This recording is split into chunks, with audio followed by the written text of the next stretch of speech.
This is the Cowboy State Daily Morning Show with Jake. The new way Wyoming wakes up.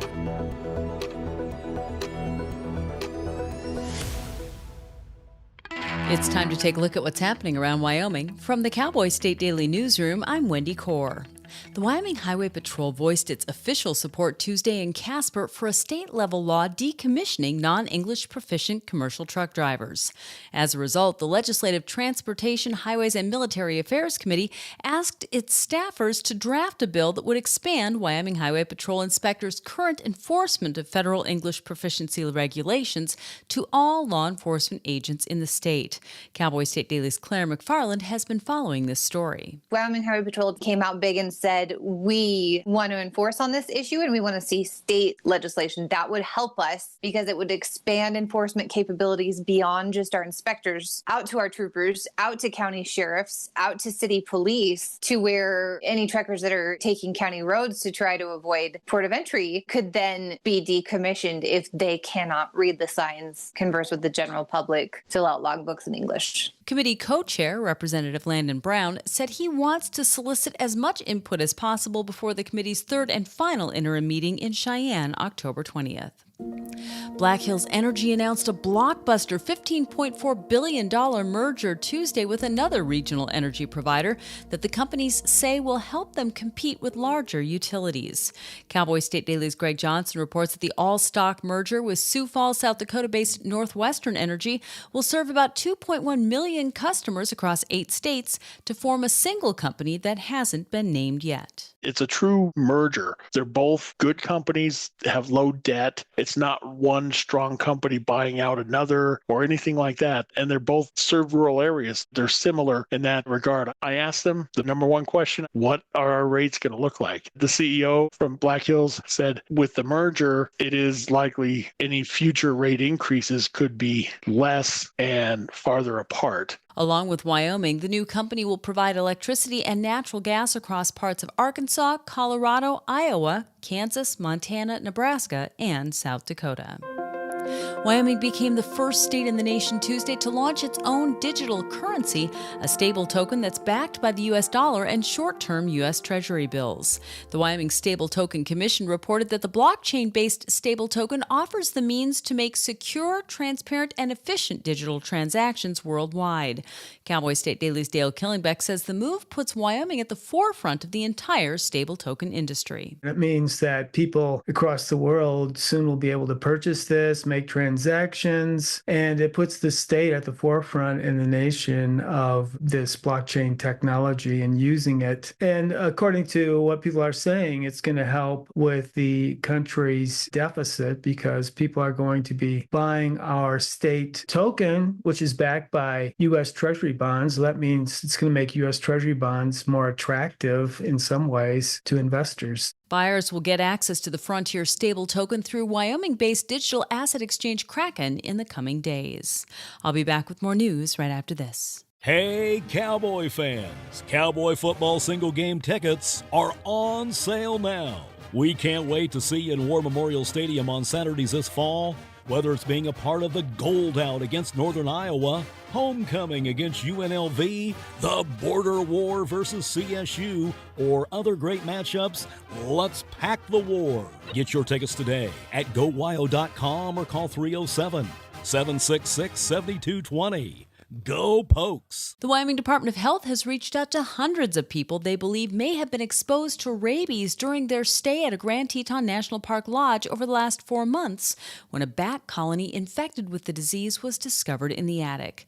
Cowboy State Daily's Andrew Rossi reports that they still need to reach hundreds more, and the sooner the better. It's a virus, but it's not spread virally. You can't get it from breathing the air or surface contact. It's transmitted through the saliva of an infected animal, usually via a bite or a scratch. So there are potentially 500 people who stayed at the Jackson Lake Lodge who shared space with a colony of brown bats. Now, there's been no confirmation that any of those bats had rabies, but the Wyoming Department of Health and other agencies are responding as if there was a possible infected individual just so they can play it safe, because rabies rabies is fatal. Bats and skunks are known to carry the rabies virus in Wyoming, but bats are the most common carriers. That's why nobody's taking chances with a potential exposure at Jackson Lake Lodge. And that's today's news. Get your free digital subscription to Wyoming's only statewide newspaper by clicking on the daily newsletter button at cowboystatedaily.com. I'm Wendy Core for Cowboy State Daily. The challenges our planet's animals are facing sometimes feel a bit heavy. The animals haven't eaten in a day, 2 days, they haven't drank anything, they're cold, they're dehydrated. As soon as we started our descent, everywhere I could see was mud, just absolutely mud. You know, the country has been in prolonged drought for so long, it was like a tinderbox waiting to go up. Okay, very heavy. Each of us wants to be part of the solution, and we can be. Remember that there's good happening right now. At home. All right, we were able to get into your unit, and we have all 4 of your cats. So, Okay. And around the world. For any animal in any disaster. So let's focus on that, right? Be part of the solution, one rescue at a time. Search ifa.org/disaster ready.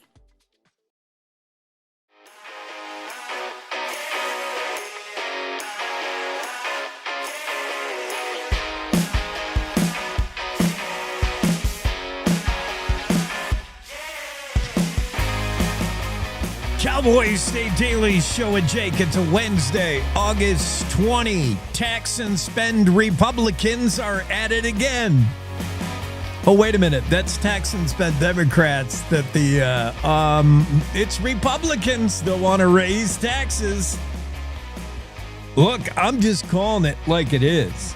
I'm not saying Republican you're going to be paying 43% more. Raising Wyoming's fuel tax to 43%. Right now, you pay 23 cents on the dollar. What about 43 cents? What about almost half the money you pay at the pump is to go to YDOT that is hemorrhaging money? YDOT expected to experience a $411 million shortfall over the next 2 years. So Republicans don't know what else to do but raise taxes at the pump. Gas tax. Yeah.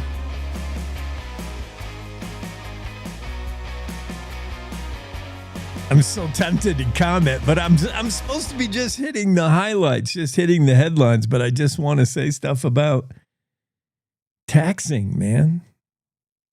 If you run on a campaign, the anti-tax campaign, and then when you get there,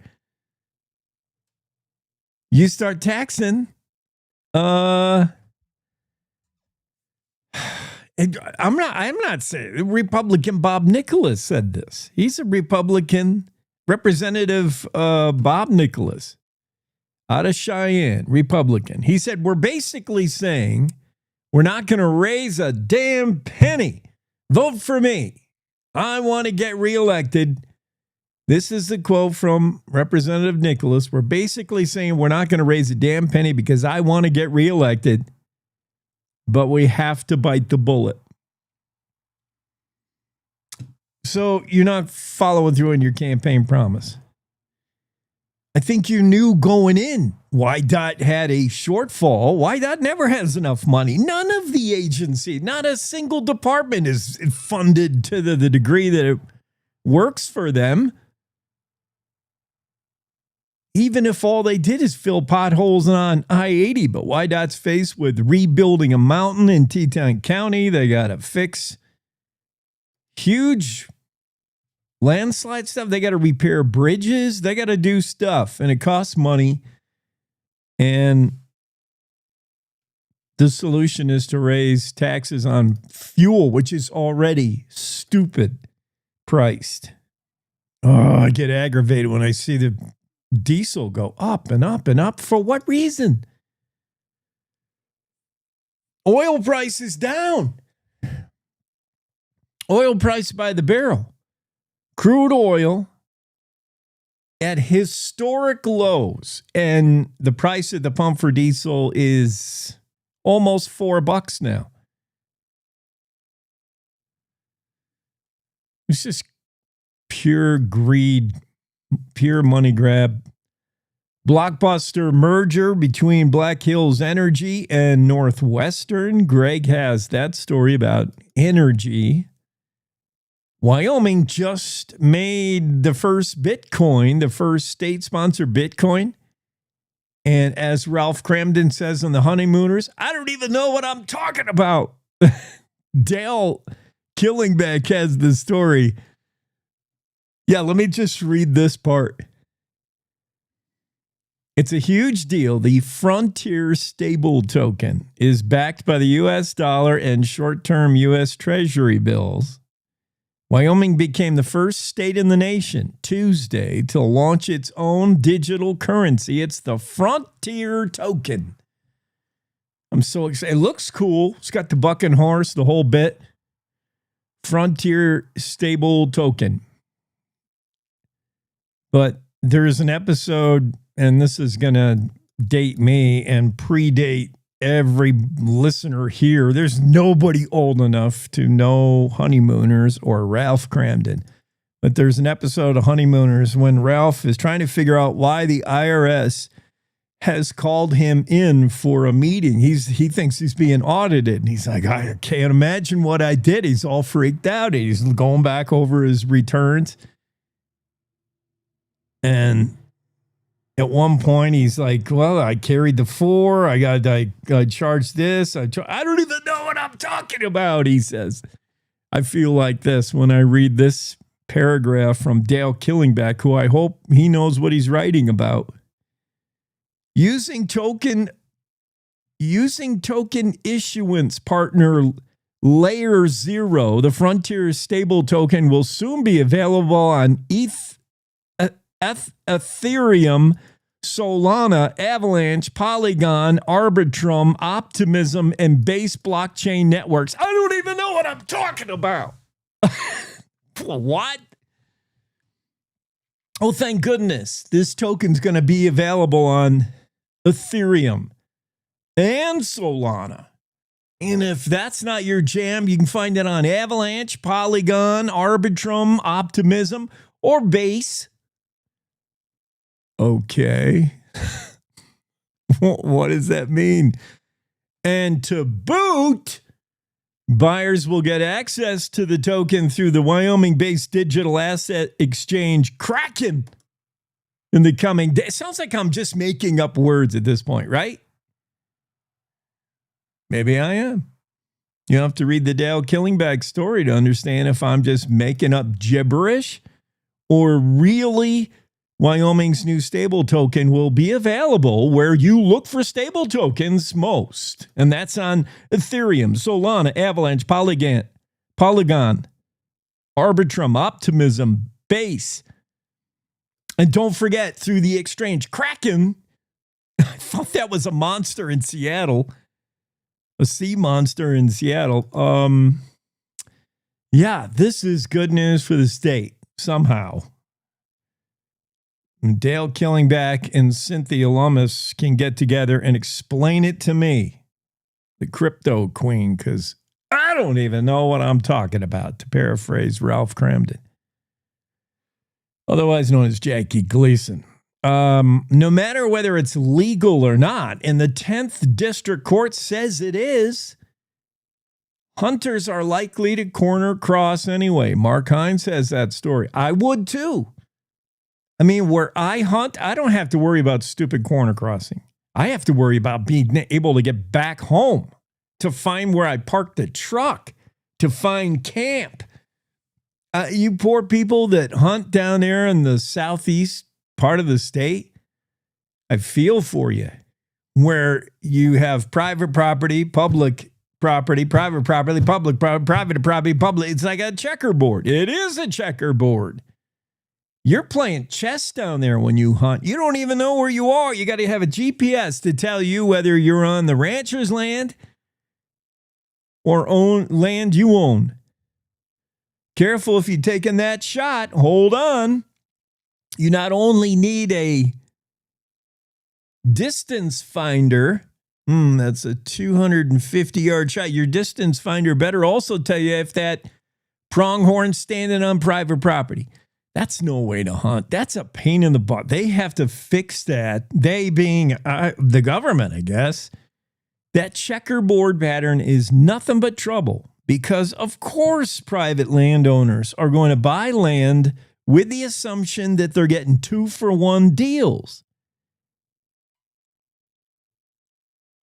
I don't want to go into the whole thing of explaining it all again, but because of the checkerboard nature of the public-private lands, alternating public-private, a ranch owner, a landowner can buy a big old spread that's filled with squares of public property that theoretically, if you fell from space and landed on it, you wouldn't be trespassing because that's public. But how do you get to it without going through the ranchers or the landowner's private property? The only way to do it, assuming you don't have a helicopter, a drone, or you didn't drop from outer space, parachute in, is to corner cross. If you do it exactly right, it's legal, says the 10th District Court. Now, that may go to the Supreme Court. I mean, the big boys, SCOTUS, maybe. But for now, it's been decided that if you do it right, if you know what you're doing, you got a GPS, know exactly where you are, it's legal. Do it wrong, step on one blade of grass that's not yours, and you can go to jail. I mean, they got to fix that. That's so stupid. But hunters say they're going to do it. They're going to corner cross. Good, I say. Do it.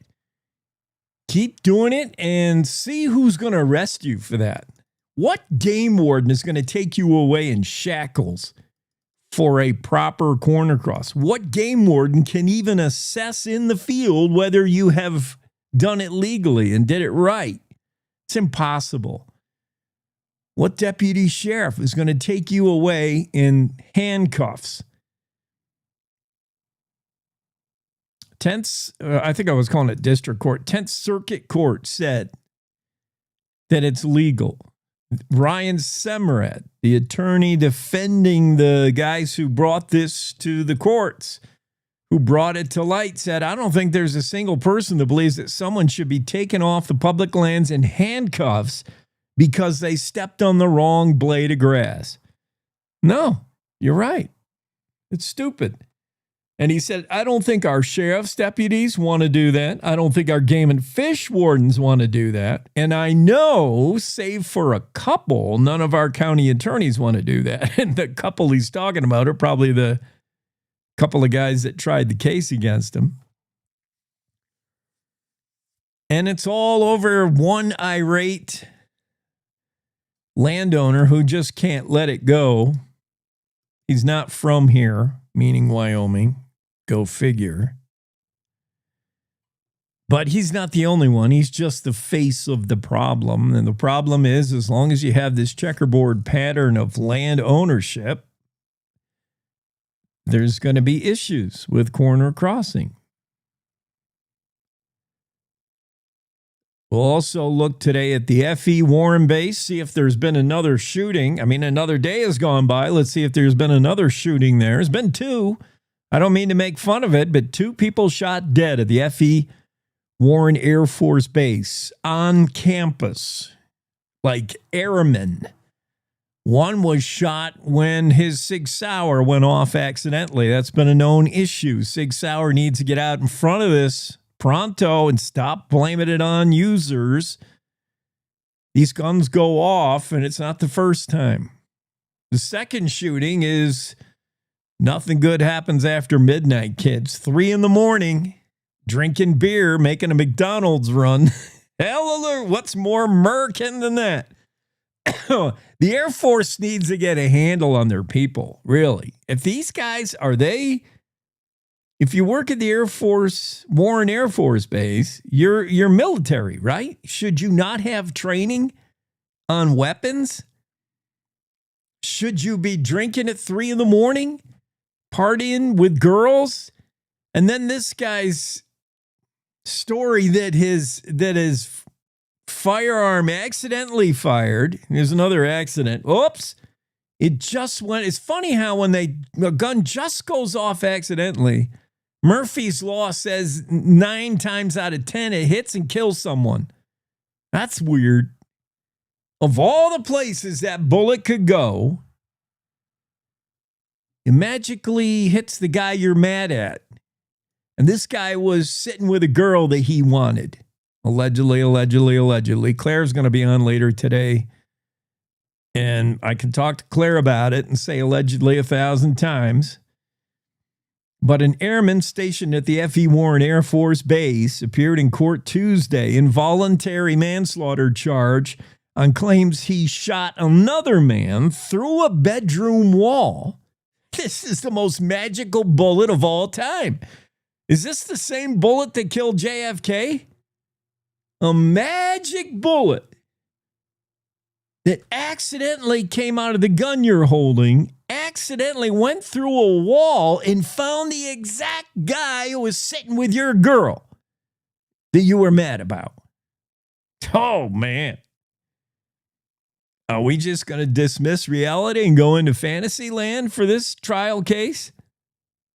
This is the second recent shooting involving a local airman, F.E. Warren Air Force Base. Whoever's running that show, you got to clean it up, man. You got to buckle down. Golly. Curfew. Everybody's got to go back to firearms training because this guy, he said he didn't know. He was racking a bullet. He didn't know it was going to go. Well, if you don't know, who does? You're an airman. You're a military Air Force guy. They issued these weapons. They assume they trained you how to fire them. I didn't know. And the magical bullet through a wall into the guy who's with his girl. Come on. Nothing good happens after, I think it's 10, but we'll change it to midnight, to stay with the times. 3 a.m, airmen getting drunk, bringing girls home, messing with firearms. What are you, 9 years old? These are the people that represent us in the military. These are the people that are going to go to war for us when we fight Russia or North Korea or Iran. Boy, I hope they accidentally fire their weapons at the enemy as good as they fire them at their friends.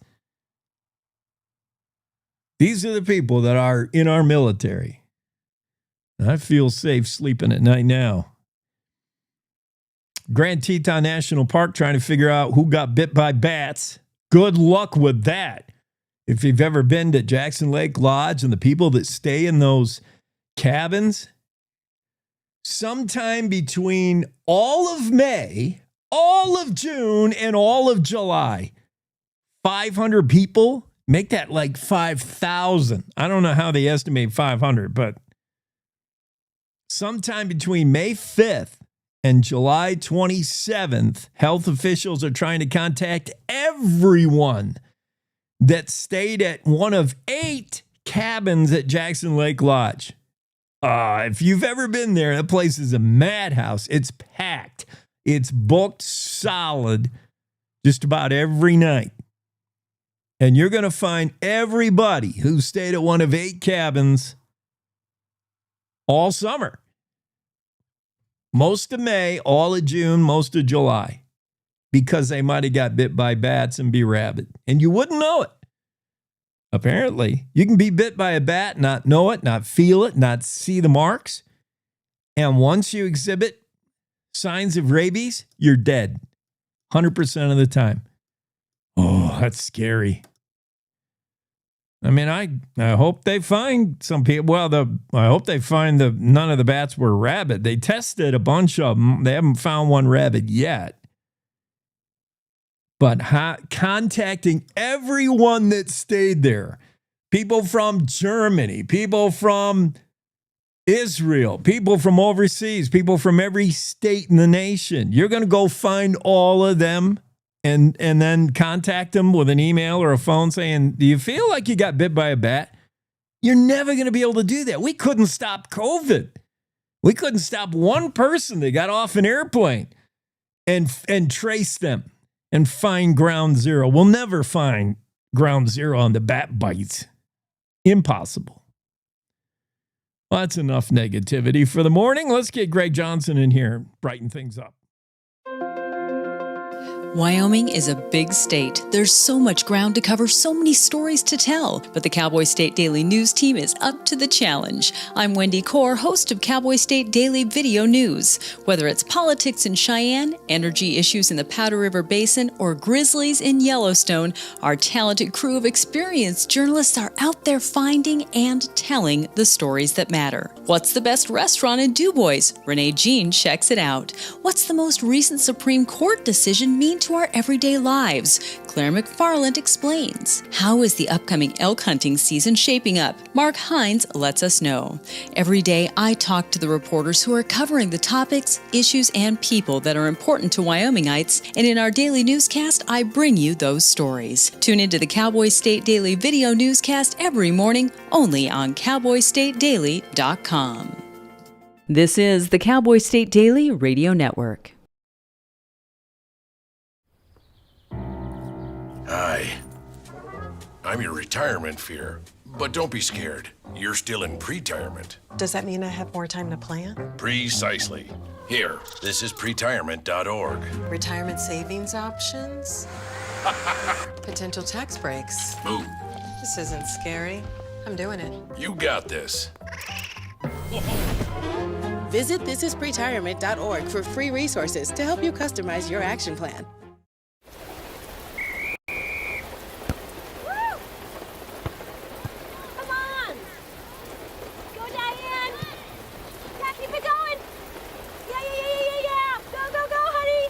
If you love them enough to drive an hour to cheer them on as they get beat 11-0 in the rain, then surely you'll check NHTSA.gov/the right seat to make sure they're correctly buckled in the back seat. Throw that ball, Diane. Woo! You got this. So as a technical sergeant, E6. I served in Vietnam in 1969. I am a U.S. Army veteran. Have you ever helped a fellow veteran? Of course. Yes. Try to always be there for each other. I do my best reaching out to my brothers and sisters in arms. Have you ever asked for help yourself? It's always tough, right? I can't say that I have. I mean, if you don't have someone to kind of help you guide those thoughts, it can be really bad. eventually, you just can't deal with it on your own. I guess it's a part of the military too, right? Service before self. It was drilled in, service before self. And you start to question, maybe people would be better off without me, When you realize that you're not alone, once you take that first step, there's so much support.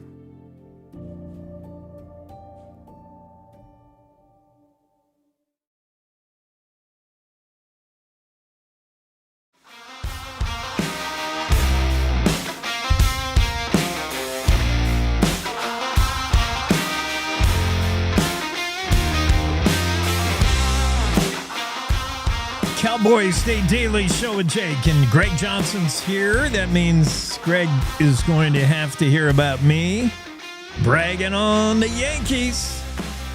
What got into them, man? Woo! Eating their spinach or something? It was Popeye. They went Popeye in Tampa. It was the rain delay, and during the rain delay, they must have been juicing. Must have been juicing. Corking their bats. Franchise record, tying a franchise record, 9 home runs against the Rays. And that ball was carrying, as they say. Yeah, they're the first team in Major League history to have more than one 9 home run game in a season. This is their second one.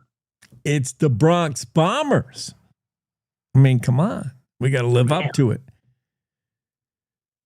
Another oddity about that game is it was played in the Bronx, but New York was the visiting team.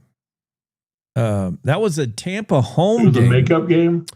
No, I think Tampa just doesn't have a stadium. Remember, the hurricane wrecked it.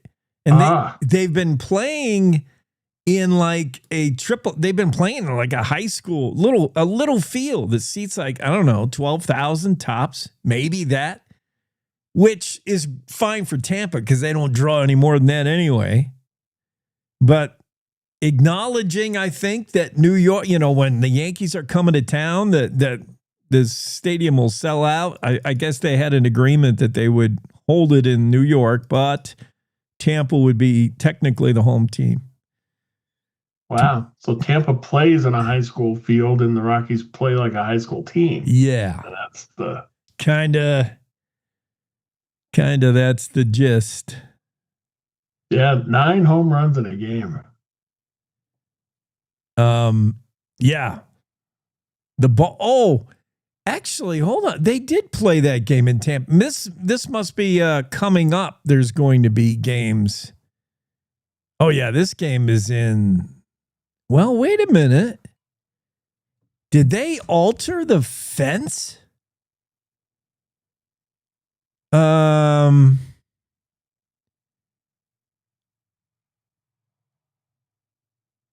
yeah, it's in it is in Steinbrenner Field in Florida. So it's at the Yankees spring training facility. Okay. Not the Bronx, but it is it was a home game for Tampa. So yeah, maybe the ballpark's little. And the Yankees just kept saying, man, we're going to need a bigger. That could be it. We're going to need a bigger boat. They got like 150-foot fences or something there. Right, man. They went this rinky-dink stadium. So I got to use this segment a little bit, Craig. I want to talk about the big merger in the industry sector, but also I wanted to bounce off you whether of this cart narc guy that I'm going to interview. Yeah, I want to talk about cart narcs. Okay, good, because I'm glad you're talking to this guy. Have you seen his videos? Yeah, I did. I'm the newest fan. I subscribe to the channel now. I love it. It's cringy. Some of it's hard to watch, but explain what this guy does. Cart narc. We're going to have him on next hour, first thing. So I want to set it up. You're a fan. Where do you stand on putting your carts back? I do it, honestly. And after watching this, I'm glad I do. I put them back no matter how, because I'm not a lazy bones, as Agent Sebastian says. I'm not. I do it out of guilt because do you? I feel like I would basically look like a douche if I just left it there. Yeah. And I can't, Yeah. I don't want people to see me do that. So yeah. I mean, if that's put it back, but it's amazing how angry and mad people get at this guy because he's pointing out that they're not putting their carts back. And they're leaving them like in handicapped spots and and stuff like that. And all he's doing is just calling them out. Yeah. And he's got, I've watched one woman was saying she's going to have her husband come blow him away and all this stuff. I mean, it's amazing. I'm not surprised. I think it's great. You and Jimmy are big fans. Sebastian is based in Burbank, California. His YouTube channel is just blowing up. He's been doing this since 2020, I think, but in 2023 really started taking off. And what he does basically is accost people in the parking lots of Walmart, Costco, whatever, grocery store. And he finds people that don't return their cart to the cart return. He's like, hey, you can't, why are you leaving your cart there? That's not, sensitive to your fellow man. And people... he calls them out and puts magnets on their cars. They, I don't return my cart. He puts these little magnet flags. People lose their minds. He puts their magnet on the car and then tells them, you really should do the right thing. And of course, they respond for the most part with mind your own business, MYOB. in not so polite language. And it gets nasty. And this guy he has some actual training in self-defense, but mostly what he does is run. He's faster than the people that he encounters. And and all he does is call him out. He doesn't he doesn't get physical with him or anything. No. I've seen others who would like and he doesn't do this, but I've seen other videos where people will take the carts and they'll zip tie it to people's car handles and stuff. Oh. which is interesting too. Or they'll deliberately push the cart like behind their car so they have to get out and move it if they're going to move their car. Oh. Yeah, I mean, it's his channel, which is basic. I mean, it's called Cart Narcs. So obviously he's calling you out. He's ratting you out for not returning your cart. And as predictably, it gets contentious because people don't like to be called out on camera. He's filming the whole thing, videoing the thing, and people just lose their minds. And it's sad. You get to see your fellow man. All I can think when I see people behave this way is they have the power to vote. They constitute one vote towards an election. Like, these are the people that are our fellow man. And it's frightening. And America's got a meth problem. That's all I can say. And tattoo artists must do some kind of work. Like every one of these dudes is inked and on meth, in my opinion. But it gets cringy. This guy just doesn't let it go. He just can't, he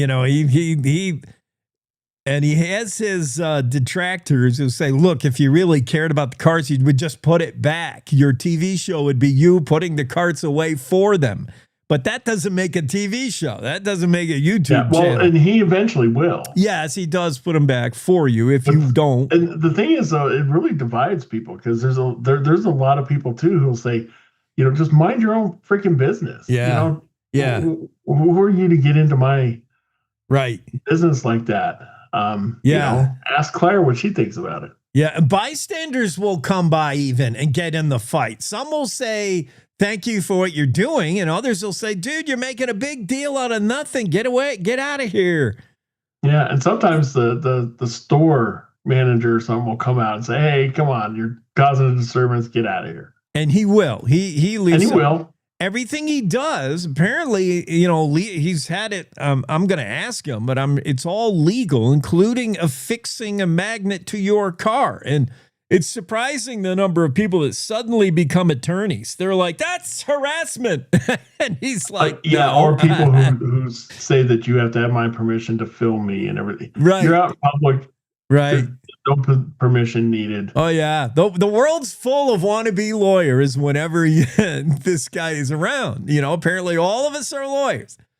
That's bullying. It's crazy. It's addicting, his channel. It's fun to watch. I was going to play some video segment to give people an idea, but I couldn't find even 12 seconds of it whether there wasn't an F-bomb drop. It gets nasty. Speaking of lawyers, did you see this story about there's class action lawsuits against Delta and United Airlines? Yes, for no window seat. You know what? I don't blame these people. They bought window seats and they get on and find out there's no windows by those seats. The thing is, in a lot of cases, these guys are paying extra money for a window seat and they're not getting it. It shouldn't come to a lawsuit. That seems like we've gone real far reaction. But if Delta and United don't make good, then they have a point. If you pay an upgrade, certainly if you pay an upgrade to get that seat, but even, the promise that you're on a window seat and you don't get the window. There are certain configurations of airplanes, the Airbus, set, whatever they are, that there might be some kind of electrical box there or something other than the window. And you thought you were going to have a window. And people like the window to, if they have a fear of flying, they like to see. Me too. Yeah. I do the window seat. They pick it because it's a window seat. Yeah. And in a lot of cases, they have to pay more. Yeah. To guarantee they get this window seat. And then there's not, and it's not like they're just making a mistake. It's a regular practice because it's like each airline has like more than 1 million people in their class action. Yeah. So I mean, it's deliberate. They know those aren't window seats. Yeah. Delta and United. Not only is like, oh, sorry, to actually charge more for it. And other airlines, other airlines like Alaska, they do make note. They'll say, warning, this seat has no window, even though it is technically a window seat. There's no window there. That's what Delta and United are going to have to do when this suit comes. I mean, I don't know if there's recoverable damage. The lawyers will find, obviously, if you've paid an upgrade for a window seat and didn't get it, that's recoverable money damage. I don't know if like pain and suffering, I think they should get slapped with huge punitive damage. I think, well, at the very least, they'll have to adjust their policy. They'll have to declare that this is not technically a window seat when that situation arises, which they should have done. Delta and United, they should have got out ahead of it and just done that. Now they're facing a lawsuit. I did see that. What do you, most people I know have preference for the aisle seat because I got to get up and go to the bathroom every 2 seconds. People don't have the bladder to even get through an hour and a half I flight. have a preference to not fly. I hate flying. Oh, really? Absolutely hate it. Yeah. Well, I don't know anybody who likes it. You like? I hate everything about it. I haven't been on a plane for 12, 13 years maybe. Oh, so since they gave way, the prop planes gave way to jets, you haven't been on a plane? Yeah, pretty much. Back when you were in Alaska, that's the only way to get around, right? That's how everybody gets to work. Don't you all have bush planes? Yeah, everybody has their little planes. Those are actually the little private planes. Those are actually better than the commercial stuff. I don't know. When the wind starts blowing, I want to be in a big old 767. Yeah, so if you did fly, though, you don't fly enough to even have a preference. I do the window seat. I have to have a window seat. I'm probably more of an aisle person. I don't care that much about the window. Yeah, I have to look out on takeoff for sure. I got to see that plane get off the ground. I do like to. I mean, I'll be fine with volunteering to be the be the guy, whatever extra thing you have to do in case of a crash to sit next to the door or something, because there's a little extra leg room on those. Oh, dude. Well, you obviously have not been flying. That's not something that you volunteer because nobody wants it. That's an upgrade. That costs extra money to be in that aisle. Yeah, no, that's what I'm saying. I don't mind that because it's got a little more. We all like to be in that one. Yeah, because in the infinitesimal chance there's a problem, all you got to do is shove that door open. Believe me, all of us on the plane filled with adrenaline suddenly become capable of pushing the exit door open. We'll all figure that out. I don't need the instructions, and I don't care if it's a frail little old lady or a 5-year-old kid or whoever. We'll figure out how to get the door open when the SH hits the fan. Don't worry. Yeah, but you got to pay extra for that aisle. Plus commit to opening the door. And you have to make eye contact. Like, you can't have your headphones on, and you have to verbally acknowledge the stewardess or whatever, the flight attendant is the correct term now. Can you open the door? Yes. Yeah, I do the window. Because I feel that I need to impact the safety of that flight, like shoo birds away from the engine. When I'm in the window, I'm like making moves like, get away, birds. Don't fly into that engine. I think I'm going to look out and I'm going to see the gremlin from Twilight Zone out there. If I saw something on that wing, yeah. Like William Shatner. That was William Shatner. Yes. Before he did yes. Star Trek, a young William Shatner. He saw the gremlin out on the wing. Yeah. Isn't that a great idea for an episode?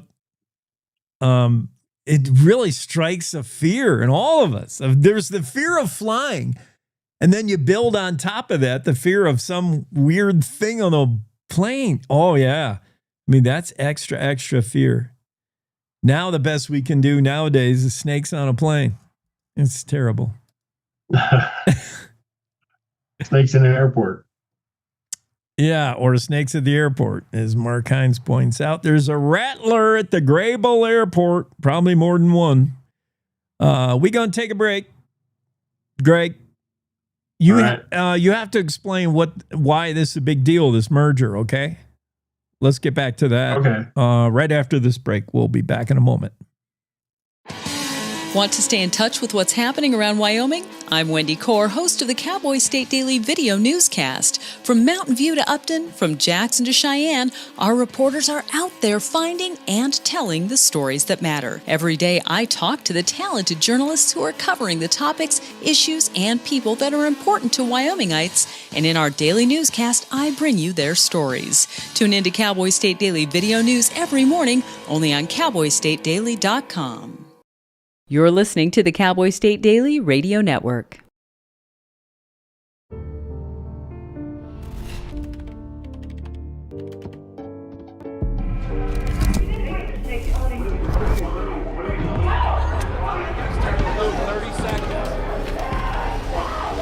I'm an ex-drug dealer, and I'll be your sub today. Can you see anything different as a pill? No. You don't know? Fentanyl is being mixed into everything now. There's only one thing that will save somebody's life. That is naloxone nasal spray. Fentanyl, it's cheap, it's potent, and it's profitable.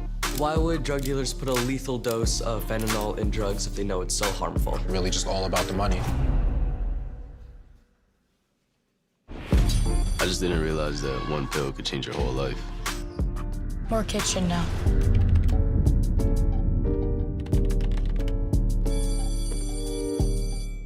In today's digital world, it's hard to know who to trust. Your local TV and radio stations bring you the facts. Misinformation and deep fakes flood social media, but broadcasters deliver verified and accurate news.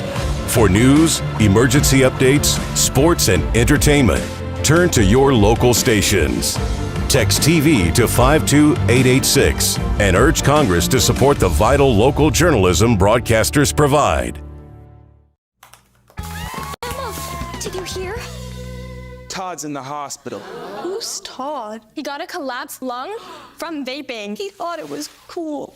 Not cool. Promise you won't vape, Emma. It can lead to a lifelong addiction, and we can't be friends if your lungs collapse. Bogus. Wacky sitcom teens aren't the best people to talk to your kid about vaping. Hey, you got a minute? You are. Start the conversation with your child about vaping today.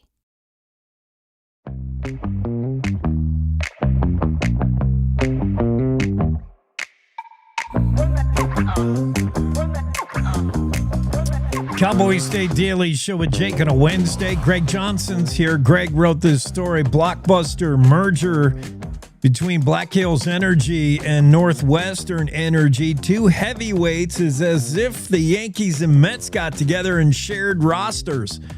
All stock merger worth nearly $15.5 billion. Is this a big deal? Why did they do it? What does it mean?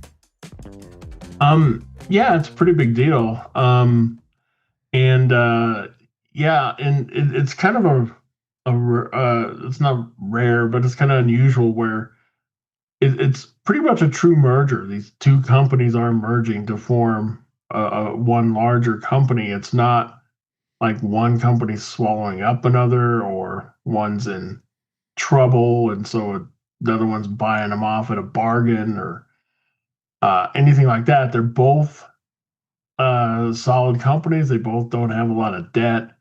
They're pretty even as far as their values and stuff. So it's just a straight stock, merge. They're merging.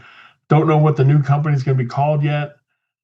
Still has to get federal approval from federal regulators, so that could take a year or more.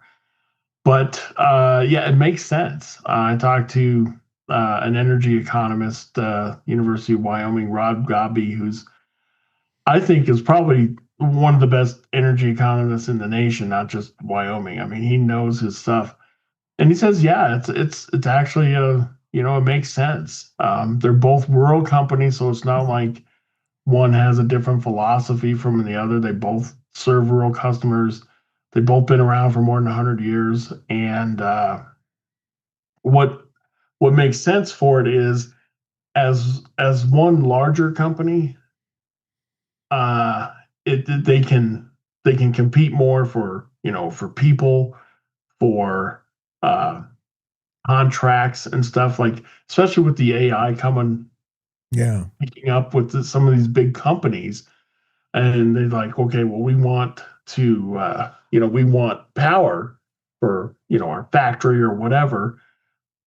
As a small company, they might doubt, oh, I don't know if they can really handle what we have to do. But as a little larger company, some of those doubts aren't there as much.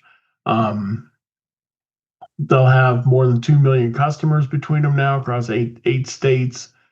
And so all in all, it does make a make a difference for them.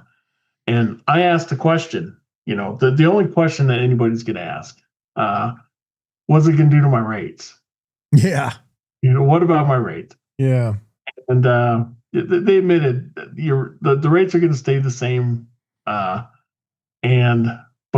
you're not going to see your rates fall. It's not going to be like we're going to merge and you're going to pay less. Yeah.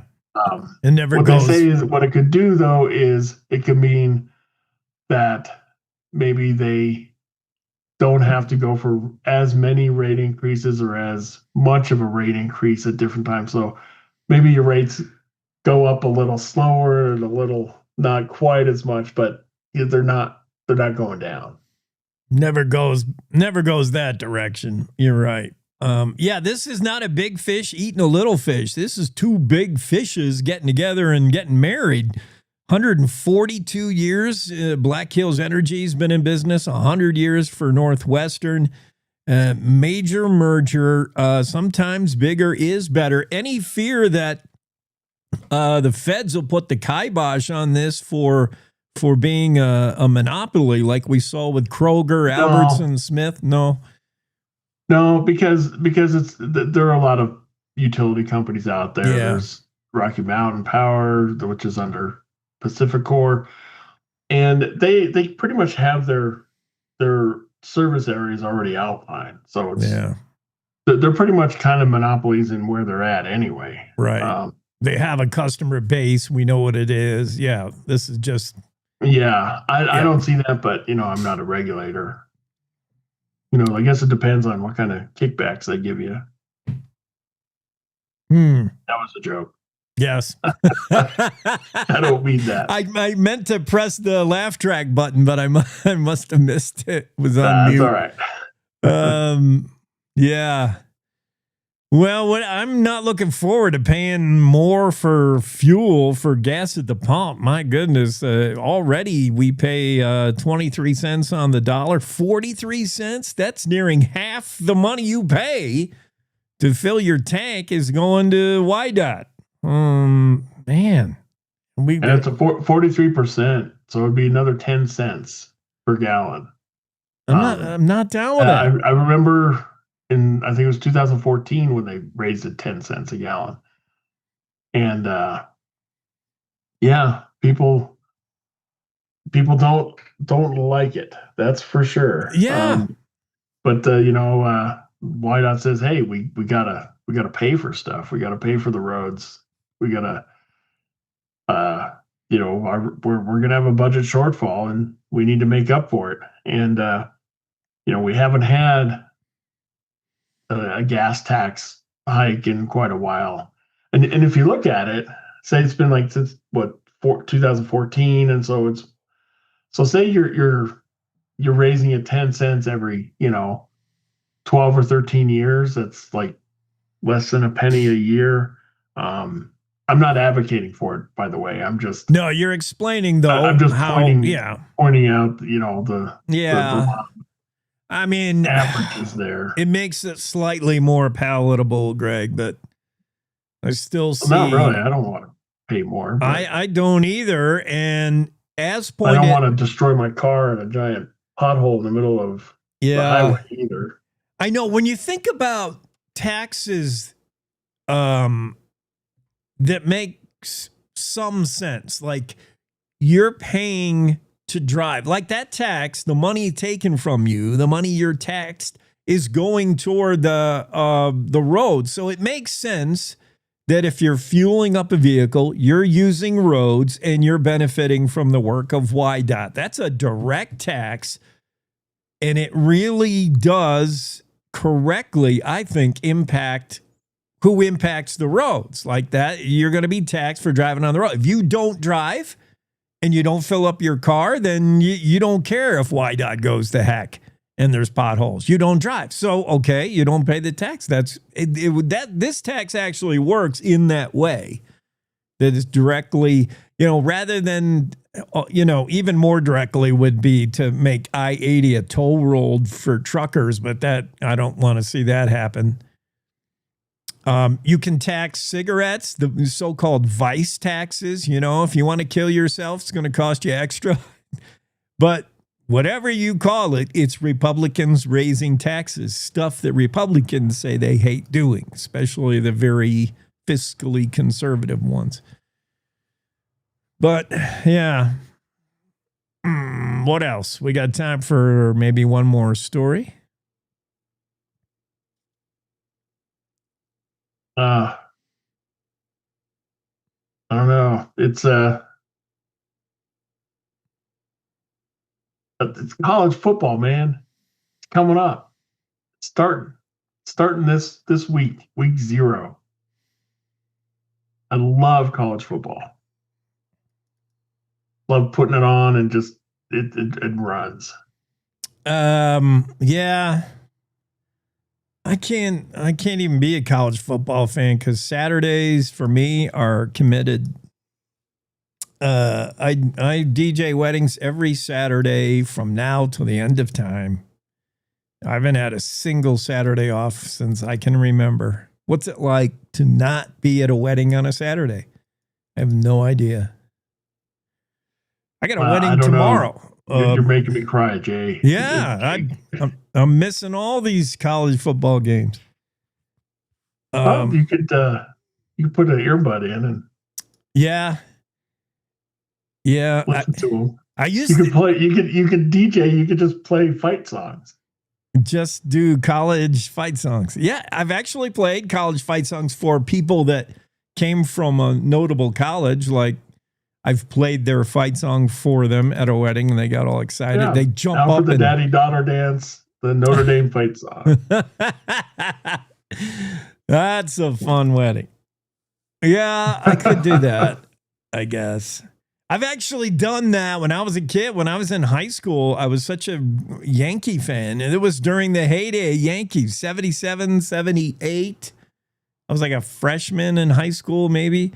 And when I was in the marching band, I had a transistor radio in my pocket with earphones. And I'm supposed to be playing music, but I don't even know what I'm playing because I'm listening to Phil Rizzuto tell me what the Yankees are doing. Holy cow! Reggie Jackson, and I'm in the middle of marching band practice. Right, Reggie Jackson. This one time in band camp, as they say, yeah. Well, it was worth it. Yankees won a World Series, and yeah. Yeah, I was in the marching band We had band camps. Yeah, see, you know what it's like. This one time at band camp, the Yankees won a World Series, and I heard every play-by-play. All right, Greg, we're going to bounce. For the World Series, of course. Cowboy State Daily Show on a Wednesday. We're wrapping up with Greg. Thank you. Have a great Wednesday, Greg. All right, see you, Jake. Top of the hour news, and then we're coming right back with Agent Sebastian of Cart Narcs. I hope you put your cart away at the supermarket, or he'll be looking for you. It's time to take a look at what's happening around Wyoming. From the Cowboy State Daily Newsroom, I'm Wendy Core. A week after lightning touched off what has grown into the Red Canyon fire, the largest wildfire in Wyoming this fire season has consumed about 114,000 acres. Cowboy State Daily's Greg Johnson reports that the Rocky Mountain Area Complex Management Team 2, in charge of fighting the fire, has thrown tremendous resources at the blaze. There's almost 500 people on there now. There's a lot of aerial resources. It is still growing, but not nearly at the rate it was. It's close to 114,000 acres as of the last report, which is still a very large area, but it represents less than 10,000 acres from the previous day's report. So they're getting a handle on it. The costs are adding up. You can't really help it, but the estimated costs for fighting this fire so far is $5.6 million. The fire remains at 28% contained, burning mostly grass and brush about 11 miles east of Thermopolis. The containment is mostly on the western side and northern part of the wildfire. Wyoming lawmakers lamented a predicament on Tuesday, political dread of raising taxes, and a projected $400 million annual shortfall for the state's highway department. So Cowboy State Daily's Claire McFarland reports that the Legislative Transportation, Highways, and Military Affairs Committee took a cautious approach to a proposed bill to increase Wyoming's fuel tax from 23 cents per gallon to 33 cents. There was testimony for and against, with people like, hey, be careful that little old ladies aren't going to bite the difference, whether it's actually at the pump or the cost of groceries with the cost of shipping. And then there were other people like, well, roads and their quality affect us all, affect every industry. But in this, little political clarity emerged where some of the committee members were saying, I feel like we have to support this because WYDOT has these ongoing massive shortfalls in funding, and yet bad flyers and campaign insults are going to circulate about me if I do. The committee amended the bill so that the two-part 10-cent tax hike would not go into full effect until summer of 2028. Then they voted to table the bill and debate it again at the committee's October 20th meeting in Cheyenne. People riding bicycles on Wyoming state trails might have to start paying permit fees, much like what ATV and dirt bike riders do. The legislature's Joint Travel, Recreation, Wildlife, and Cultural Resources Committee on Tuesday passed a draft bill calling for annual bicycle permit fees of $10 for residents and $20 for non-residents on state trails. That's in addition to any daily park use fees. Cowboy State Daily's Mark Hines reports that advocates say these fees are sorely needed to keep up with ever-growing demand from mountain bikers, residents, and tourists alike. If you're going to ride a motorized vehicle like an ATV or a dirt bike, you have to get those permits, you have to get those stamps that you pay for and put on your vehicle. So it'd be the same thing for bicycles, and it would function the same way. It would raise money to go back into trail maintenance. And what a lot of people are saying is, yes, this is important because outdoor recreation is growing and growing and growing, and mountain biking is one of the fastest growing segments of that. The State Parks and Cultural Resources Office says that the money raised from bicycle permit fees could also be used to match federal grants, bringing in even more money to build and improve trails. I'll be back with more news right after this. Hey, Cowboy fans! Cowboy football single game tickets are on sale now. We can't wait to see you in War Memorial Stadium on Saturdays this fall. Whether it's being a part of the Gold Out against Northern Iowa, Homecoming against UNLV, the Border War versus CSU, or other great matchups, let's pack the war. Get your tickets today at GoWyo.com or call 307-766-7220. Go Pokes! The 44th Buffalo Bill Art Show and Sale is off to a strong start. The gallery in Cody opened Friday evening, and although the famous Western art auction isn't for another month, more than $20,000 worth of art was sold before the night was over.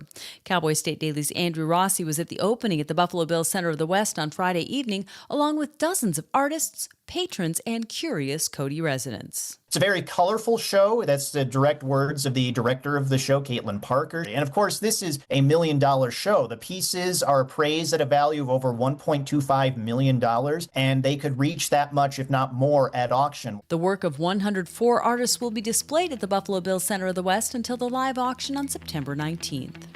And that's today's news. Get your free digital subscription to Wyoming's only statewide newspaper by clicking on the daily newsletter button at cowboystatedaily.com. I'm Wendy Core for Cowboy State Daily. Our beautiful world is changing, withering, dying by the hands of those who don't value nature, even though we all depend on it for life itself. But there is hope. Together with caring friends, the Nature Conservancy can restore our lands, heal our waters, and save our wildlife with big solutions only nature can provide. But every day we lose more of the places we love, and we urgently need to save endangered lands, waters, and wild species. The actions we take today will determine the tomorrow we leave to our children and grandchildren. The water they drink, the air they breathe, the beauty they experience. To learn more about how you can help protect and conserve our beautiful world, visit nature.org today.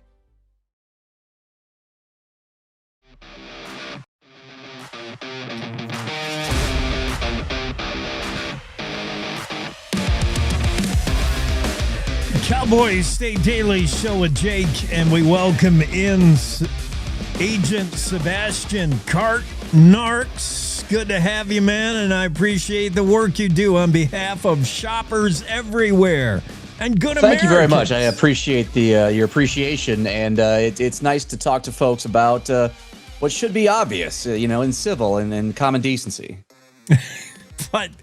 But so often is not. Agent Sebastian, by the way, probably holds the Guinness World Book of Records for the amount of time he's been invited to fornicate with himself.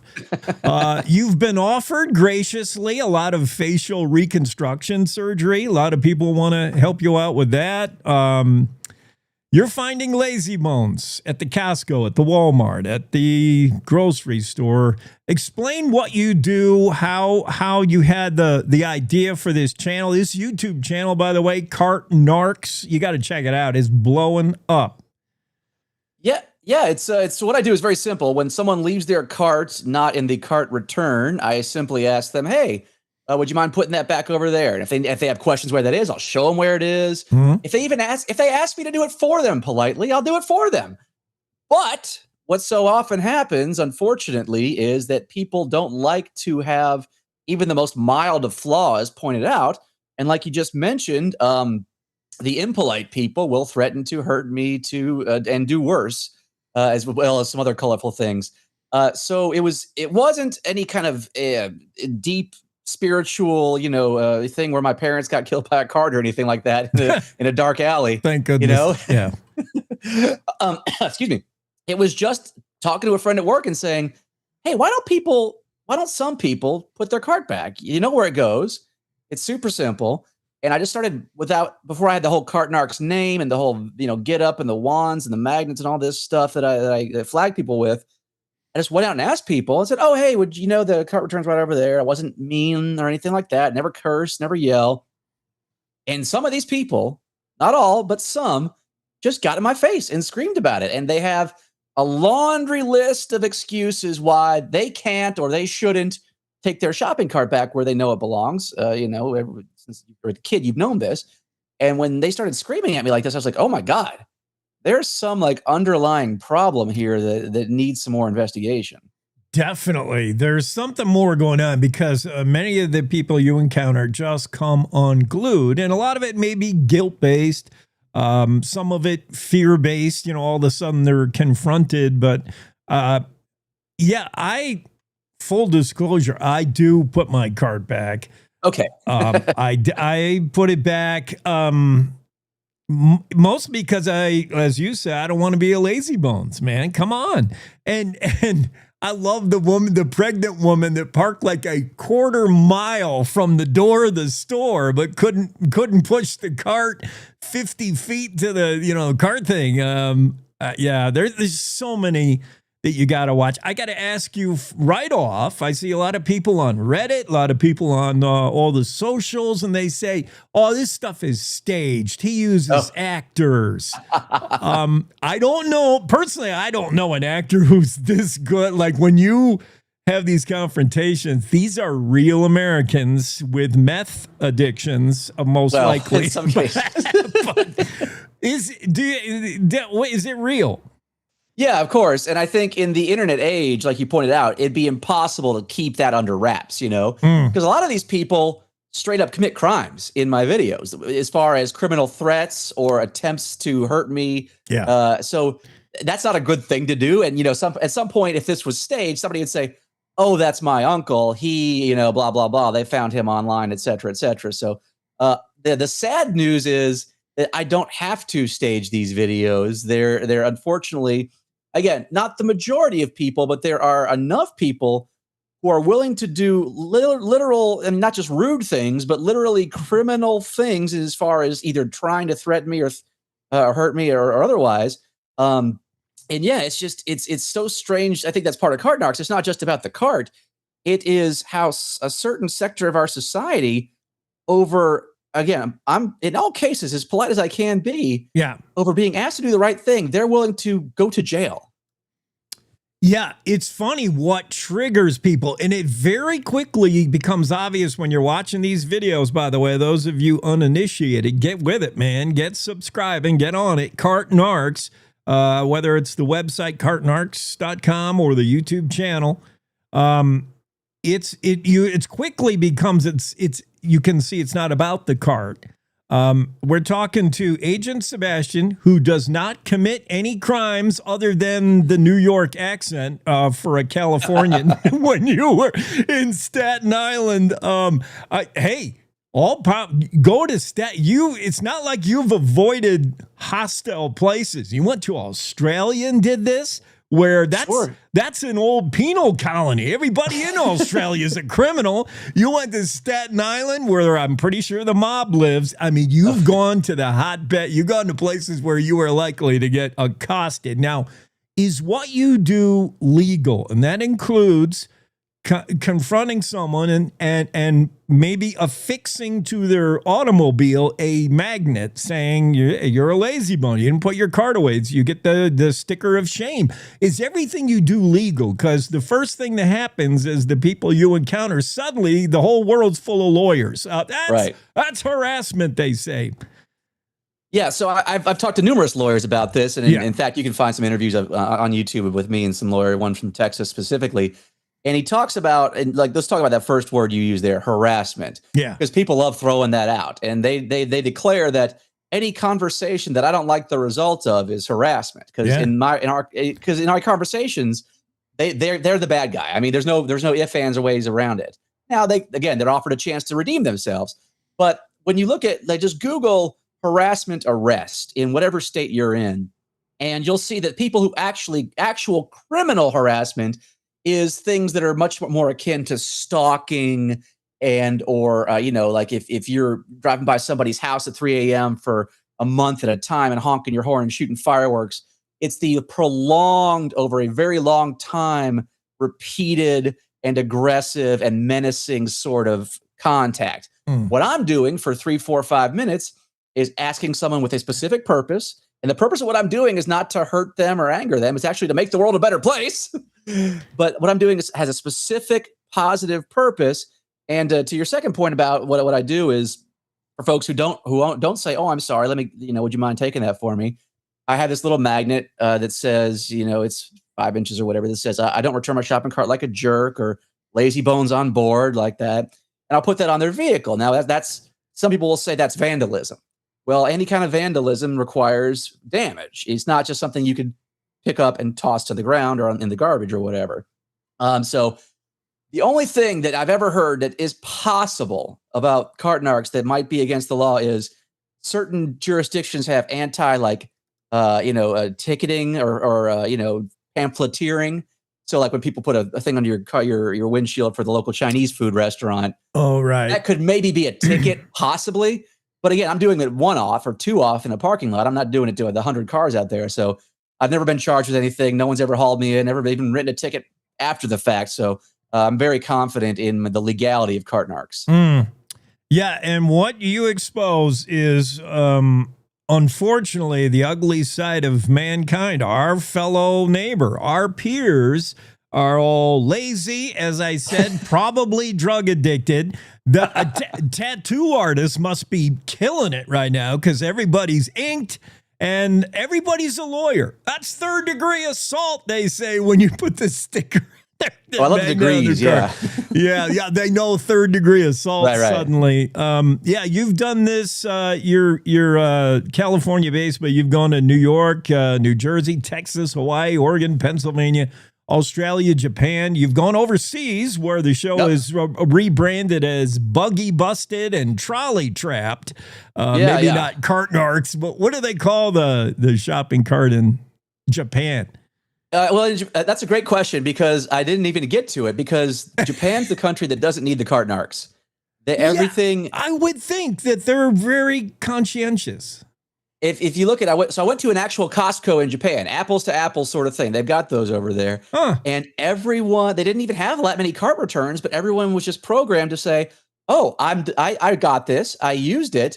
I know where it goes, where I got it from. And they'll just take it all the way back to the front of the store, the front of the walkway. Not only that, but I noticed another thing when I was in Japan. Everything's clean and orderly. People, polite as can be. But everyone backs into parking spots. And I didn't even notice that when I was walking around that Costco in Japan. But people watching the video did. And they said, wow, everyone is parked perfectly. They're backed in so they can see better when they leave. I know that's another point of contention. Not my specialty, but but certain countries, and I get messages from especially like Germany and Denmark and Belgium, and Sweden, they say, well, this would never be a problem in my country because it would just never occur to people to use something and just dump it out in the way of everybody else. Isn't that something? Well, that's insightful right there on the mindset, the morality of Americans, because again, this is not about shopping carts necessarily. This is about how you behave when nobody's watching you, but somebody is watching you. It's Agent Sebastian of Cart Narcs, and it's a worthwhile cause because, runaway carts, the wind blow, the carts banging into the side of you. How much an insurance company would come to your defense and say, yeah, it's an issue? Well, it's right at that level, too, where a door ding or a bumper ding is right at that level where it's just below your premium. So it's not worth it really to file the insurance claim. So you're out of pocket. It's just it's that magic level that, oh, man, that's just a few $100 and that sucks. But beyond the damage, it's what we see nowadays. If there's any kind of walkway, people will dump carts in that empty spot. And so the next person pushing their cart, they got to move your cart. Or the mom in the stroller, she's got to go around or maybe push your cart out of the way if there are 2 or 3 carts. So it's all sorts of things but on top of the damage. And leaving the cart in a handicap spot or, the lot's full and you leave it in a space, like the places people leave their cart. Not good. It's just so lazy. It's so inconsiderate. And what happens when you're confronted with that? You should feel guilt and shame and do the right thing, but you don't. What you encounter often is hostility. Agent Sebastian wears a bulletproof vest. He's received training in self-defense, and he's had a lot of threats to his person. What we see is the worst of the worst. Obviously, Agent Sebastian, your channel, you're not going to show us the outtakes. Give me an idea of when you go to a typical Costco, wherever, how long does it take you to find your first victim, so to speak? Like, what percentage of people? Like, is this pretty easy? Like, bang, that took 2 minutes. It's probably on average 20 or 30 minutes. Now, the percentage wise, about 50% are kind of just what I call the quiet majority, where there's like, all right, okay, Oops. and they take it back. Yeah. And I've started tagging the end of my videos recently with people who turn their or tried to in many cases. people who turn their lives around, people who realize, oh, you're right. Oh, I'm sorry. So that you don't just see the worst of the worst. Oh, that's nice. It ends on a positive note. Yeah. Right. So it's probably about 50% who just do it without talking. Of the other 50, maybe a half of those will give some kind of token, oh, okay, well, I didn't see it. Or why don't they put more cart, or they did it, but they'll still go and return it. And that other 25% are where things either get verbally hostile or physically hostile. Yeah. Give me an idea of what kind of encounters you've had with employees of whatever store it is, particularly, maybe not the manager who comes out and gets all Karen and tells you to leave, which you will do when you're told to leave a property, you'll leave. I'm thinking about the lowest rung on the ladder, the poor cart return dude who is probably appreciative of what you're doing. This is like, that's the job nobody wants. Do you ever have a cart return guy come and say, hey, thanks for helping me out today? Oh, yeah. Employee-wise, it's 95% positive. And my mission isn't about the employees. It's about your fellow customers. But the employees, they say, oh, man, I wish I could say something. Because some of these people, they're right next to the cart returner. They dump it in the spot on the opposite side of their car. And even most managers are pretty cool. They want to say hi. They appreciate, because this comes from a place of real desire to see the world be better. And so most of them see that and are appreciative. There's the occasional manager who doesn't want to listen and just is like, well, the person who's screaming at me, they're screaming, so they must be right. The loudest person must be right. They don't even want to hear my side of the story. Right. So it's overwhelmingly positive. Like I said, 95% of both cart return employees and even management are super nice to me.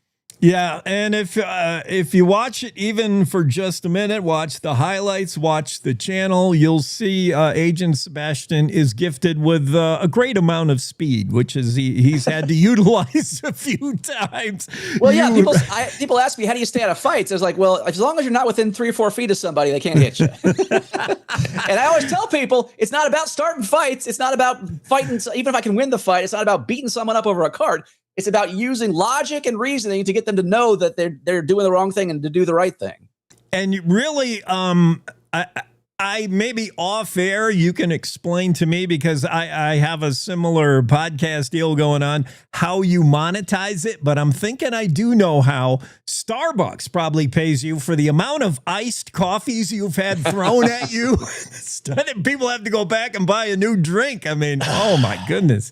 Yeah, drinks are a popular weapon of choice when it comes to me. Gee whiz. Find out why this guy's approaching 100 million views, well over 500,000 subscribers to the YouTube channel, Cart Narcs, as in, Narcs. Cart Narcs, it's Agent Sebastian doing the good work of the American people and making us hopefully better people. Good for you. I hope so. Thank you. Appreciate it. All right, buddy. Have a great Wednesday. Stay safe. Cowboy, stay daily. Yeah, that's you've got to check out this channel. It's crazy. Cart Narcs, Agent Sebastian stopping in on this Wednesday. We got to get right to weather, so let's do that and get Don Day in the room. First question for Don Day. You know what it is. Does Don Day put away his shopping cart? Don, before we get to weather, we got to ask, do you put your shopping cart away when you do the whole, shopping, grocery shopping, whatever? Do you put it back in the return?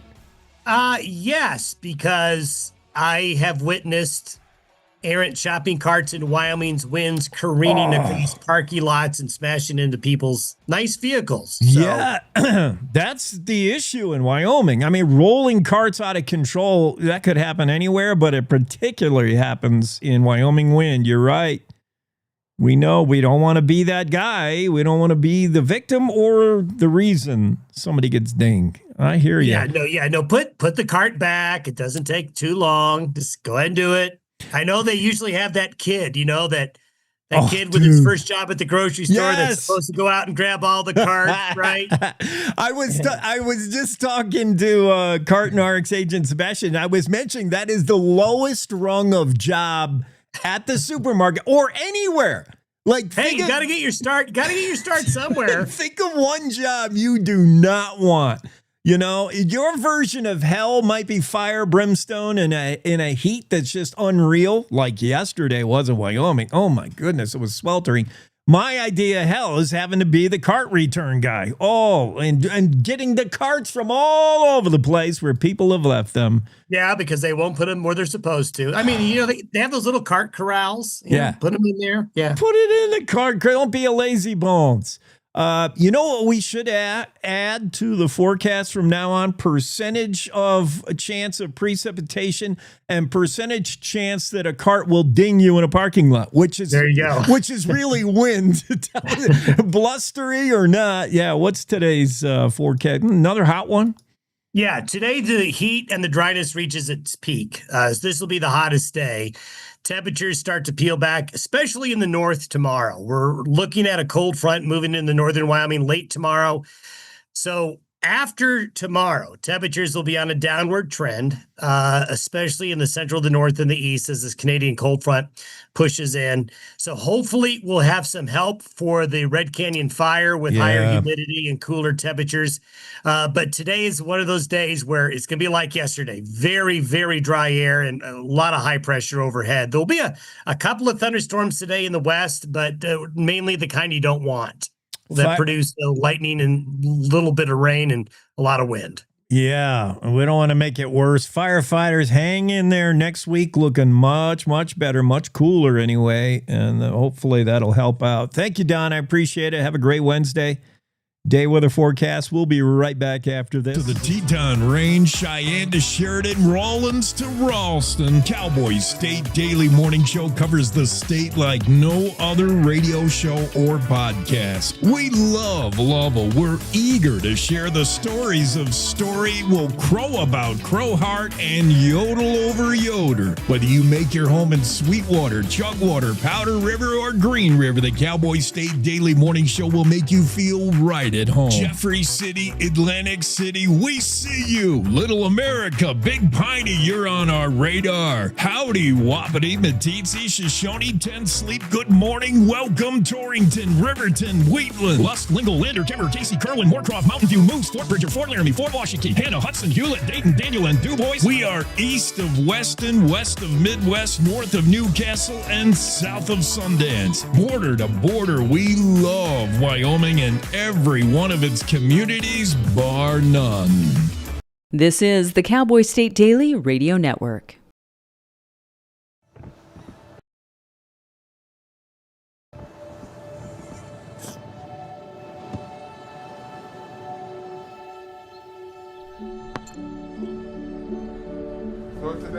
I don't remember how it started.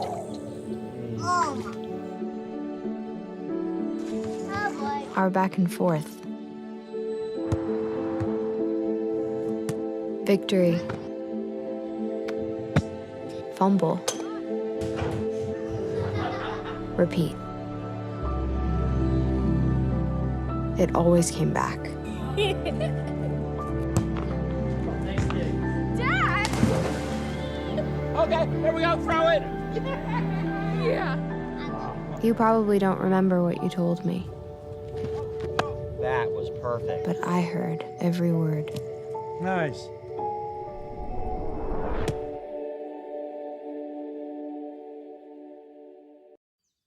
Jason, let's go see your room.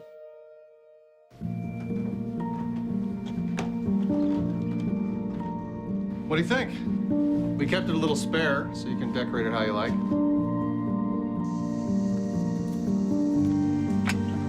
Dinner! Go. Excellent. Soccer is fun. Yeah, I saw you guys out there.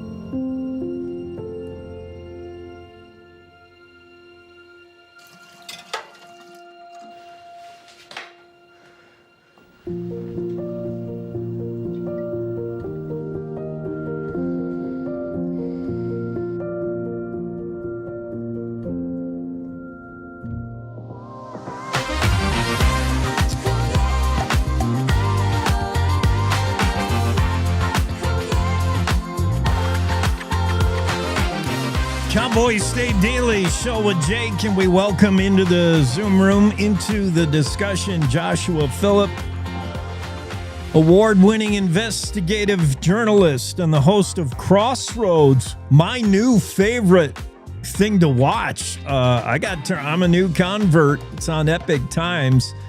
Joshua, you may have already encountered this guy or heard of him back during his investigation into COVID-19. He was the guy behind the documentary that looked into Wuhan, looked into how maybe this COVID got started. And at that time, Joshua, information like that was shouted down. My goodness, I remember we didn't want to hear truth. And truth comes from guys like this who are investigative journalists. It's not easy and it's not always fun, but it's a talent. It's an art. It's a skill. Joshua, we're happy to have you on today. It's a real pleasure. And yeah, that was a wild time. I'll tell you that, especially I got attacked like crazy for doing that documentary. Yeah, it's nuts. I got fired from a newspaper job for even all I did is propose, could you have had that COVID months prior to when we thought it was in the US? I mean, and boy, I was accused of trying to kill people, and yeah. Oh yeah, I got the same thing. I mean, and it's wild too, because I think for some people it was I don't know where their heads are. Some people still wear face masks. But for a lot of people, the whole thing was a wake-up call because, we were told to trust the science, quote unquote, and we found out that the average researcher seemed to have things more right than your average scientific newspaper somehow. It's that was a pivotal moment for a lot of people. We all want to trust government, trust science, trust the people who are experts in charge. We want to trust doctors, for instance. Your latest stuff, your latest work involves exposing the real fight against corporations that incentivize doctors to betray their solemn vow, do no harm. I always suspected this in the back of my mind that sometimes if you go, for an examination, the doctor will look you over for 15 seconds and say, here's the pill you need. Does this stuff really happen, and why? For a lot of us, this used to be conspiracy. Yeah. This used to be like, hey, are you getting a kickback? And there were always some. If you go to the doctor and they have like some experimental medication, they give them like samples to hand out. Hey, try this. It's new. They just sent it out. Yeah. They might get paid by a pharmaceutical company for that. But what RFK Jr. is talking about right now is a reimbursement program through the American Medical Association, the AMA. And what this does is apparently the doctors get kickbacks based on certain types of treatment, whatever is designated, and it's through the Medicare system. And what he wants to do is remove that from them and put it under a new system. I think back to COVID, a lot of us did become aware of this. There were a lot of rumors going around, which, turned out to be true. You found out the hospital, hey, they get paid for every person they put on a ventilator. They get paid for every person who gets the shot. They get paid for this recommendation and that recommendation. They get paid for every person who dies. And, for a lot of people, they were like, well, okay, I can kind of understand. You're trying to deal with the health crisis. At the time, there was belief it was, could be detrimental. Trump has repeatedly said that. But the other concern was if you create a financial incentive for certain types of treatment, will the doctors still use their best judgment, or will they judge things based on what they get reimbursed for? And, we look at other problems like, hey, why did you not let me take ivermectin? The media was calling it a horse dewormer. It turned out the thing worked better than probably anything. And they later came out and admitted it. People start raising those kinds of questions. Joshua Phillip is with us. He's the investigative journalist. The latest on Crossroads, you'll see, is exposure of some of this behavior that you mentioned, RFK Jr. and maybe the trend. Are we trending away from this idea that Instead of making treatment decisions based solely on a patient's best interest, physicians are pressured and influenced and motivated through corporate guidelines, insurance structures, and pharmaceutical incentives to sell drugs and push procedures. And it's a follow the money kind of thing. Oh my goodness, we've heard that before. Are we getting away from this? Is RFK, where are we going now with big government and this kind of thing? Is it? Yeah, there's a move away from it. If you want to break down the whole structural battle, basically it's RFK Jr. versus the American Medical Association. And, they're very unhappy about it. The AMA is very, very, they're basically saying that, we know best. Who's this random guy? One recent example, you had the federal government take COVID-19, RFK Jr., he took the COVID shots off the child vaccine schedule recommendations. One of the main organizations on pediatrics, they bypassed them. They bypassed the federal government on a recommendation. And kept it on the vaccine schedule, at least recommendations. And so I think when you break it down, what's really going on, there is a system in place that determines what is recommended. When it comes to the recommendations, there's also a reimbursement that takes place if you as a doctor give what is recommended. But the big question RFK Jr. is saying is, are the people who are giving the recommendations themselves free of special interest? Are they being incentivized? Because, we're looking at the bottom. We're looking at the whole bottom of the trail, right? We're looking at the doctors. Those are the people we talk to. When you and I go to the doctor, we're not talking to these big associations. We're talking to the doctor right in front of us. And so when you go down the whole line, you might ask, well, okay, the doctor is getting reimbursed by this recommendation. But behind this recommendation, you find that the guy who worked in this industry, he previously worked in one of the big pharma companies, or maybe he holds like a dual position. Maybe, there's this kind of two-way street you have between the industry side, like the big pharmaceutical corporations, and even the heads of these government agencies that work on, what is recommended. And if the recommendations are what the schools go by on what your kid has to get, if the recommendations are what your doctor has to go by, and, aside from getting paid, if they deviate from it and something goes wrong, they can get sued, for medical malpractice. Why did you not follow the recommendation? And so the question is, well, who is determining that side of it? And what is the incentive that they might have? And that's what RFK is breaking down right now. Now, give me an idea without giving away your super secret formula, without giving away how the sausage was made. I mean, whistleblowers just don't fall in your lap every day. You wish they did. But an investigative journalist, you're not, you just knock on a door and you get an answer. It's a tremendous amount of research, footwork.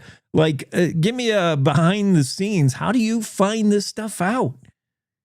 Oh man, a lot of ways. I do a lot of on the ground reporting. For example, my next feature coming out this Friday, I have one on the artificial food dyes and the question of, well, are they actually toxic or not? Why does Europe restrict them, but America doesn't?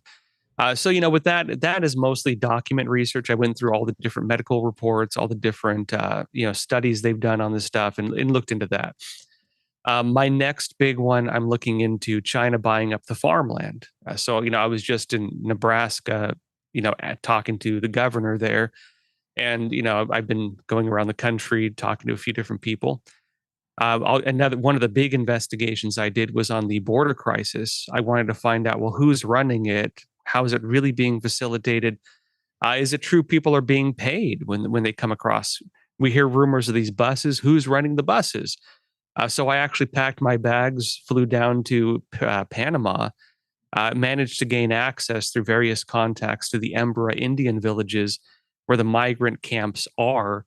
And I found the United Nations is running the whole show, Wow. And so sometimes you just got to put your, get your tickets and go fly and go see it for yourself. I do my show in my office normally, but anybody who watches Crossroads will see me oftentimes in hotel rooms all across the country and the world. because I still do a lot of on-the-ground investigations. The work that people like Joshua Phillip do, investigative reporters exposing things from whether that blue M&M is killing you or the making a cherry redder at the bar is killing you. I would be super interested in what's going on, why the CCP is buying up American farmland. That's weird. And on the subject of medical, what your latest exposure, this is eye-opening stuff. Are doctors incentivized to ignore the Hippocratic Oath, do no harm, and rather dispense drugs that or whatever, take you down a path? What is something, by the way, what is something a patient can look for? If I'm going to the doctor today for whatever, what are some things I should look for, a red flag maybe in that visit? I would always say, see if the doctor tells you what the main recommendation is, but also gives you his own personal opinion as your physician. I know a lot of good doctors who will do this. I know, for example, my dad. He goes to the doctor. Of course, he's getting older. My grandfather recently, he just got diagnosed with a mild form of cancer. He's getting treated for it, and it's not a big deal for him right now. My grandpa, when he went to the doctor, they'll tell him, okay, this is what's recommended, right? This is what's recommended. My doctor will say, my grandpa will say, well, what do you think?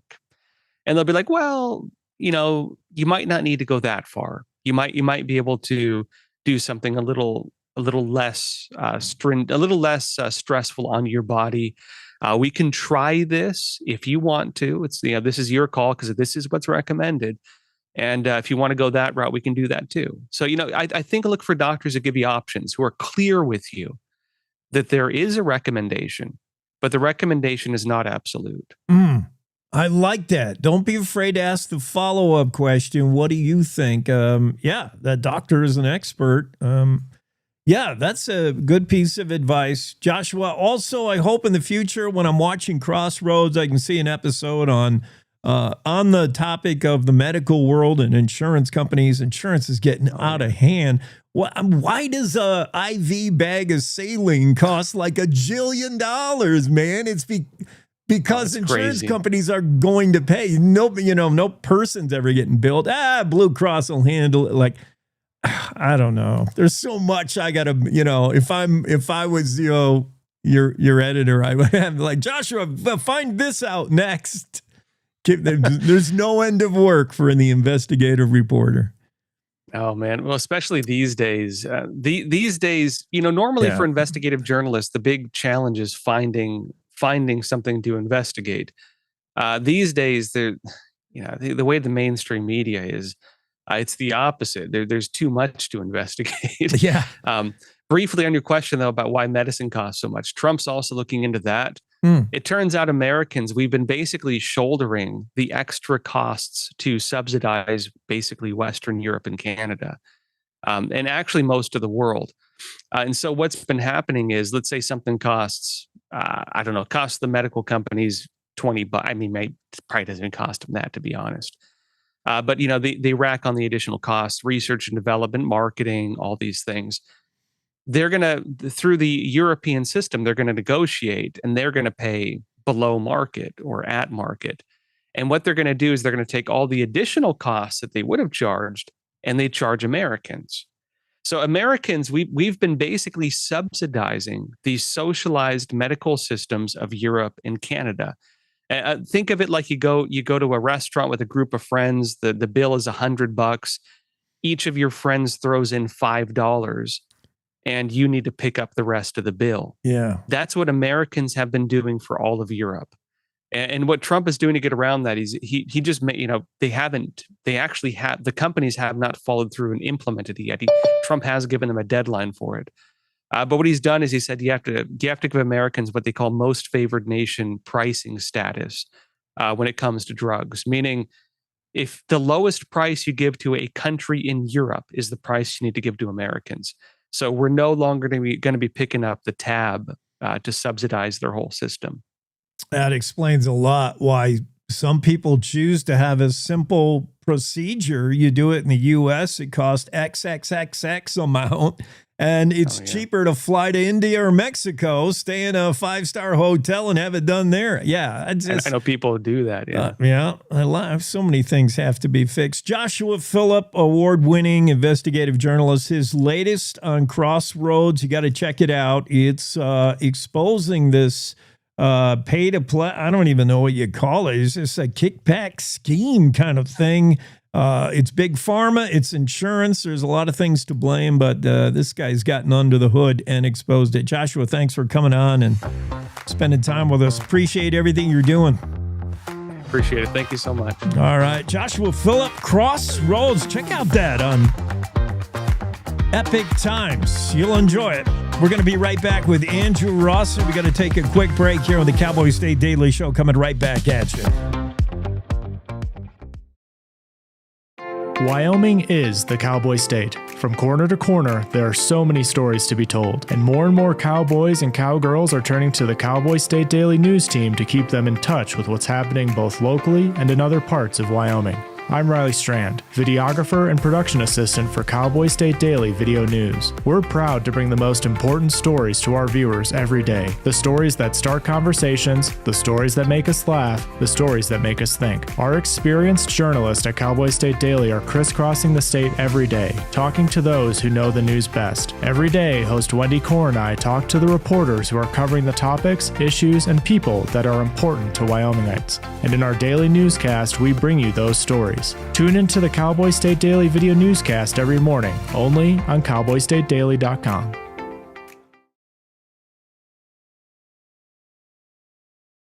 You're listening to the Cowboy State Daily Radio Network. Sometimes fatherhood I'm the first Viking who wouldn't kill a dragon. can feel like an epic battle. But you will. But you can change your kid's world just by being there. And with a little help, you won't believe how high they can soar. All right, bud, you ready? I'm proud to call you my son. Come on! Never stop being a dad. To learn more, visit fathersincorporated.com. Logan Wilson here at the M Building in Casper, Wyoming. They do more than just support businesses and private events. They support nonprofits by offering reduced rates to help the community thrive. The staff here at the M Building have been incredible in helping me organize a fantastic event. They are great partners for those who want to make a positive impact on the community. Come check out the M for your next event.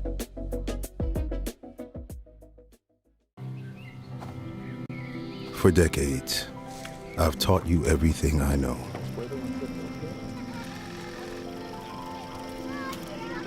How to safely build a fire. How to control the flames.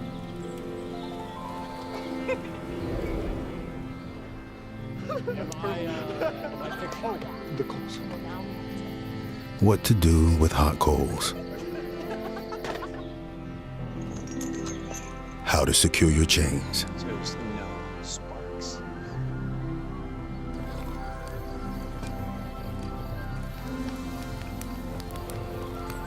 But I can only teach wildfire prevention. Only you can prevent wildfires.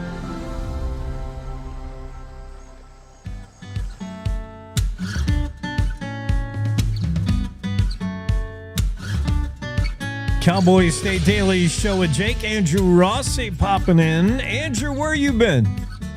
Been on vacation. I was digging dinosaurs near Alcova and then doing some other things around the state. Nice. All right, I got two more questions for you.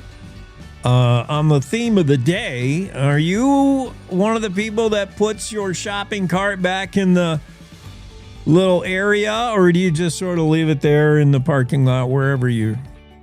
You know, Jake, when I go shopping, I usually get a basket, but I am the person who more often puts other people's shopping carts away when I see them.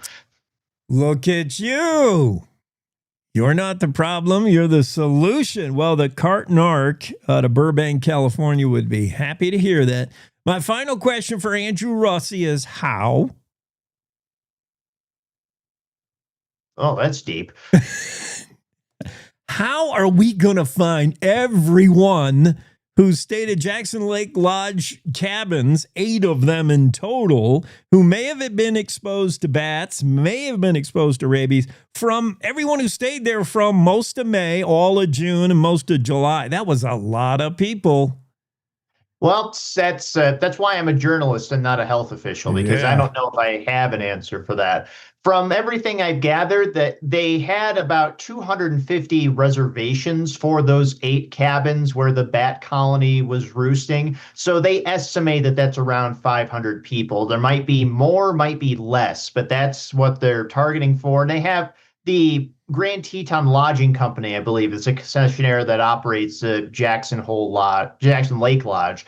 They've been very cooperative, so they probably provided their registry and all the information that they had so that the Wyoming Department of Health and the U.S. Centers for Disease and Control, they could reach out to everybody, or at least attempt to get contact to let them know that they could have potentially been exposed to rabies.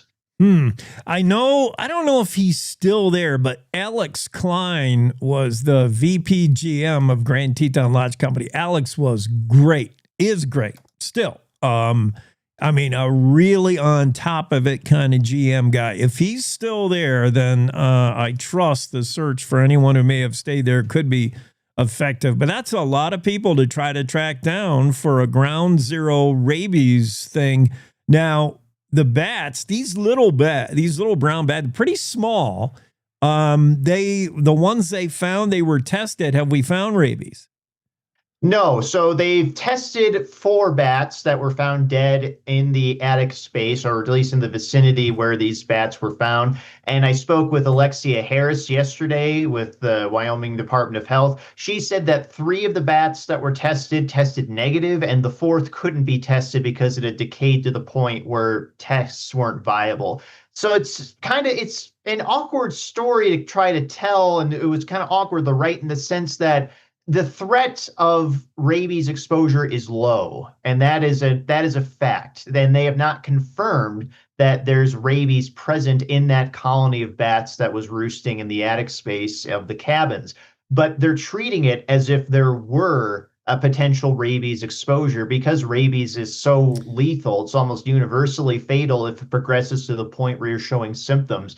So what they're trying to do is not scare people, not try to cause any alarm, but they are taking it seriously. So they can't catch every bat and test it for rabies. So they're assuming there was a potential that one of those bats had rabies, and that it, through just people staying in the same space as them, the bat might have bitten them or scratched them inadvertently or while they were asleep, and that might have led to some rabies transmission. So it's a really awkward sort of tightrope that they have to walk, where it's like there's nothing to be afraid of, but we are taking this seriously, and we need to get in touch with you to discuss your individual assessment to see if you need to start the vaccination process. Yeah, I can see that. There's extremes. On one hand, there's no indication there's any rabies. There was some bats. We have bats. But on the other hand, if you were bitten by a rabid animal, by the time you show symptoms, it's done. It's over. Now, these are little bats. Can they really bite or scratch you and you would not know it? They can. I mean, we're talking about a virus that spread through saliva. So you can't get rabies by breathing it in or touching a surface like COVID-19. It's transmitted through the saliva of an infected animal, usually through a bite or a scratch. And, we have a very real example of this that I referenced in the story. Back in 2015, a 77-year-old woman was bitten on the neck by a bat while she was asleep, and there was no visible bite mark that they could detect, so it was left untreated. And then she, about a month and a half later, died from the rabies infection. So it is possible.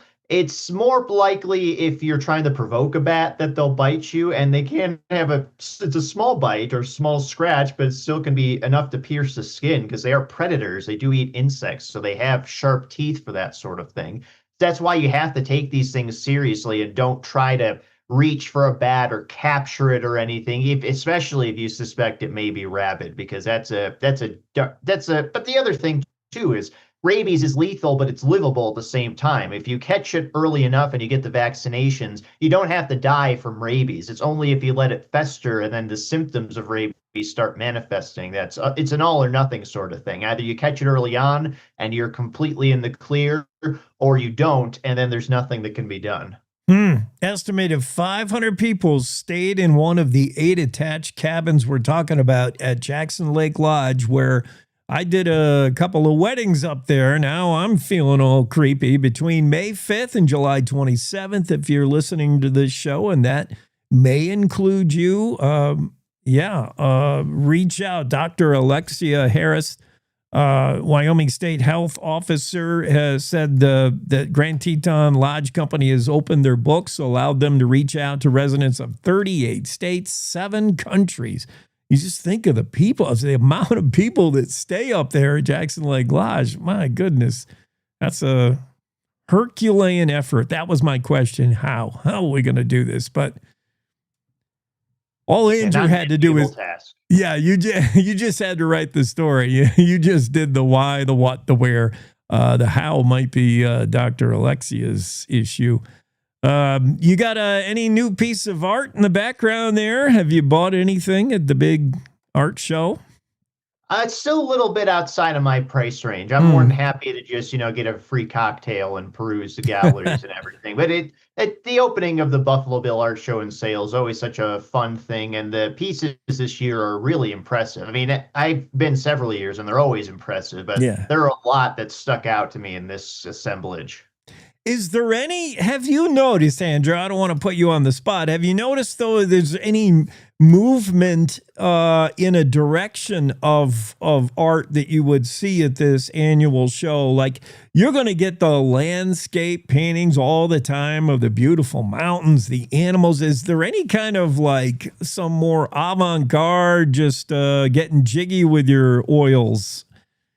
The piece that stood out the most this year, it's to the point where I think me and a lot of other people were kind of afraid to go near it because it looked so delicate. There was a saddle that was made entirely out of handcrafted and hand-molded acrylic. So it's this clear saddle that was standing at about hip level in the gallery. And it's a very beautiful thing. It's very intricate and it's completely transparent, but it's one of those things where it's like you feel like a kid again, where it's like, I don't want to get too close because I'm scared if I nudge it or I might back into it or walk into it or something like that. So that piece really took me by surprise. And Caitlin Parker, who's the director of the Buffalo Bill Art Sale and Show, she told me that they've never had a piece like that in the show before. So that one really stuck out.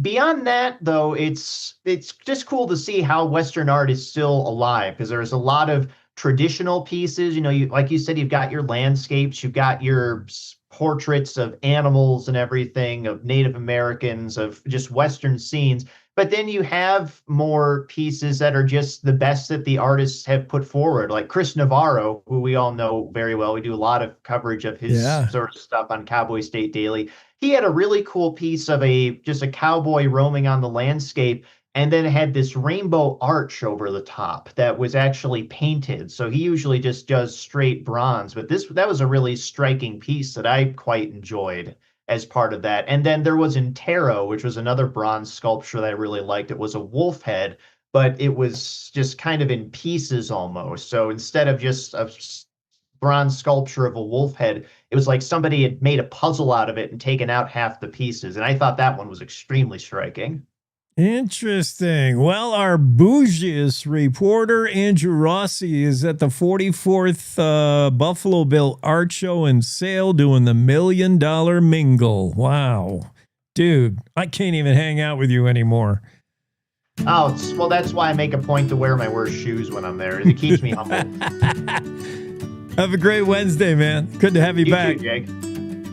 Andrew Rossi's got a few stories you should read. Beware possible rabies. Now, nobody's saying rabies. We don't have a positive test or anything, but there were bats hanging out in some of the cabins at Jackson Lake Lodge. And anytime between early May and late July, visitors could have been exposed to these bats. And health officials are trying to reach out right now. Monumental task, I think, in my opinion. God, I don't know how they're going to get the word out to everybody. And the world famous Buffalo Bill Western Art Show and Sale opens 44th annual up there in Cody, where Andrew Rossi's hanging out with some high dollar dudes and some artists that are world famous. Pretty cool. Hey, we got more to come. We're not nearly done on this Wednesday. Oh, no.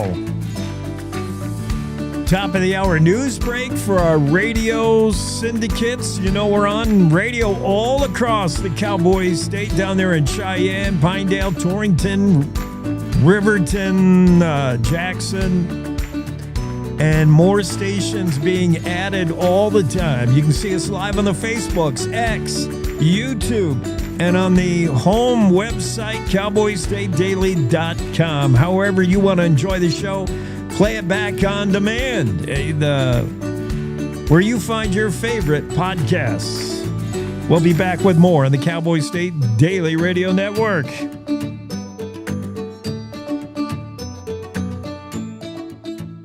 It's time to take a look at what's happening around Wyoming. From the Cowboy State Daily Newsroom, I'm Wendy Core. The Wyoming Highway Patrol voiced its official support Tuesday in Casper for a state-level law decommissioning non-English proficient commercial truck drivers. As a result, the Legislative Transportation, Highways, and Military Affairs Committee asked its staffers to draft a bill that would expand Wyoming Highway Patrol inspectors' current enforcement of federal English proficiency regulations to all law enforcement agents in the state. Cowboy State Daily's Claire McFarland has been following this story. Wyoming Highway Patrol came out big and said, we want to enforce on this issue and we want to see state legislation that would help us because it would expand enforcement capabilities beyond just our inspectors out to our troopers, out to county sheriffs, out to city police, to where any truckers that are taking county roads to try to avoid port of entry could then be decommissioned if they cannot read the signs, converse with the general public, fill out logbooks in English. Committee co-chair, Representative Landon Brown, said he wants to solicit as much input as possible before the committee's third and final interim meeting in Cheyenne, October 20th. Black Hills Energy announced a blockbuster $15.4 billion merger Tuesday with another regional energy provider that the companies say will help them compete with larger utilities. Cowboy State Daily's Greg Johnson reports that the all-stock merger with Sioux Falls, South Dakota-based Northwestern Energy will serve about 2.1 million customers across 8 states to form a single company that hasn't been named yet. It's a true merger. They're both good companies, have low debt. It's not one strong company buying out another or anything like that. And they're both serve rural areas. They're similar in that regard. I asked them the number one question, what are our rates going to look like? The CEO from Black Hills said with the merger, it is likely any future rate increases could be less and farther apart. Along with Wyoming, the new company will provide electricity and natural gas across parts of Arkansas, Colorado, Iowa, Kansas, Montana, Nebraska, and South Dakota. Wyoming became the first state in the nation Tuesday to launch its own digital currency, a stable token that's backed by the U.S. dollar and short-term U.S. Treasury bills. The Wyoming Stable Token Commission reported that the blockchain-based stable token offers the means to make secure, transparent, and efficient digital transactions worldwide. Cowboy State Daily's Dale Killingbeck says the move puts Wyoming at the forefront of the entire stable token industry. It means that people across the world soon will be able to purchase this, make transactions, and it puts the state at the forefront in the nation of this blockchain technology and using it. And according to what people are saying, it's going to help with the country's deficit because people are going to be buying our state token, which is backed by U.S. Treasury bonds. So that means it's going to make U.S. Treasury bonds more attractive in some ways to investors. Buyers will get access to the Frontier stable token through Wyoming-based digital asset exchange Kraken in the coming days. I'll be back with more news right after this. Hey, Cowboy fans! Cowboy football single game tickets are on sale now. We can't wait to see you in War Memorial Stadium on Saturdays this fall. Whether it's being a part of the Gold Out against Northern Iowa, homecoming against UNLV, the border war versus CSU, or other great matchups, let's pack the war. Get your tickets today at GoWyo.com or call 307-766-7220. Go Pokes! The Wyoming Department of Health has reached out to hundreds of people they believe may have been exposed to rabies during their stay at a Grand Teton National Park lodge over the last 4 months, when a bat colony infected with the disease was discovered in the attic. Cowboy State Daily's Andrew Rossi reports that they still need to reach hundreds more, and the sooner the better. It's a virus, but it's not spread virally. You can't get it from breathing the air or surface contact. It's transmitted through the saliva of an infected animal, usually via a bite or a scratch. So there are potentially 500 people who stayed at the Jackson Lake Lodge who shared space with a colony of brown bats. Now, there's been no confirmation that any of those bats had rabies, but the Wyoming Department of Health and other agencies are responding as if there was a possible infected individual just so they can play it safe, because rabies is fatal. Bats and skunks are known to carry the rabies virus in Wyoming, but bats are the most common carriers. That's why nobody's taking chances with a potential exposure at Jackson Lake Lodge. And that's today's news. Get your free digital subscription to Wyoming's only statewide newspaper by clicking on the daily newsletter button at cowboystatedaily.com. I'm Wendy Core for Cowboy State Daily. There I was, 16. Divorced, remarried with a baby, another on the way, and I could barely read or write. It was time for me to change my life and the lives of my family, so I went back and I got my high school diploma. That was the catalyst I needed. Now I have a bachelor's, a master's, and I became a teacher. Mom, this is your very first yearbook. Your commitment to education motivates me, your coworkers, and your students. You showed me that if you come from nothing, you can still be anything. You told me I deserve to succeed. It's been 15 years, and I still live by that. You're the model for success for your kids, grandkids, and your students. When I look at all these success stories, I cannot help but think it all started by getting my high school diploma. When you graduate, they graduate. Visit finishyourdiploma.org to find free and supportive adult education centers near you.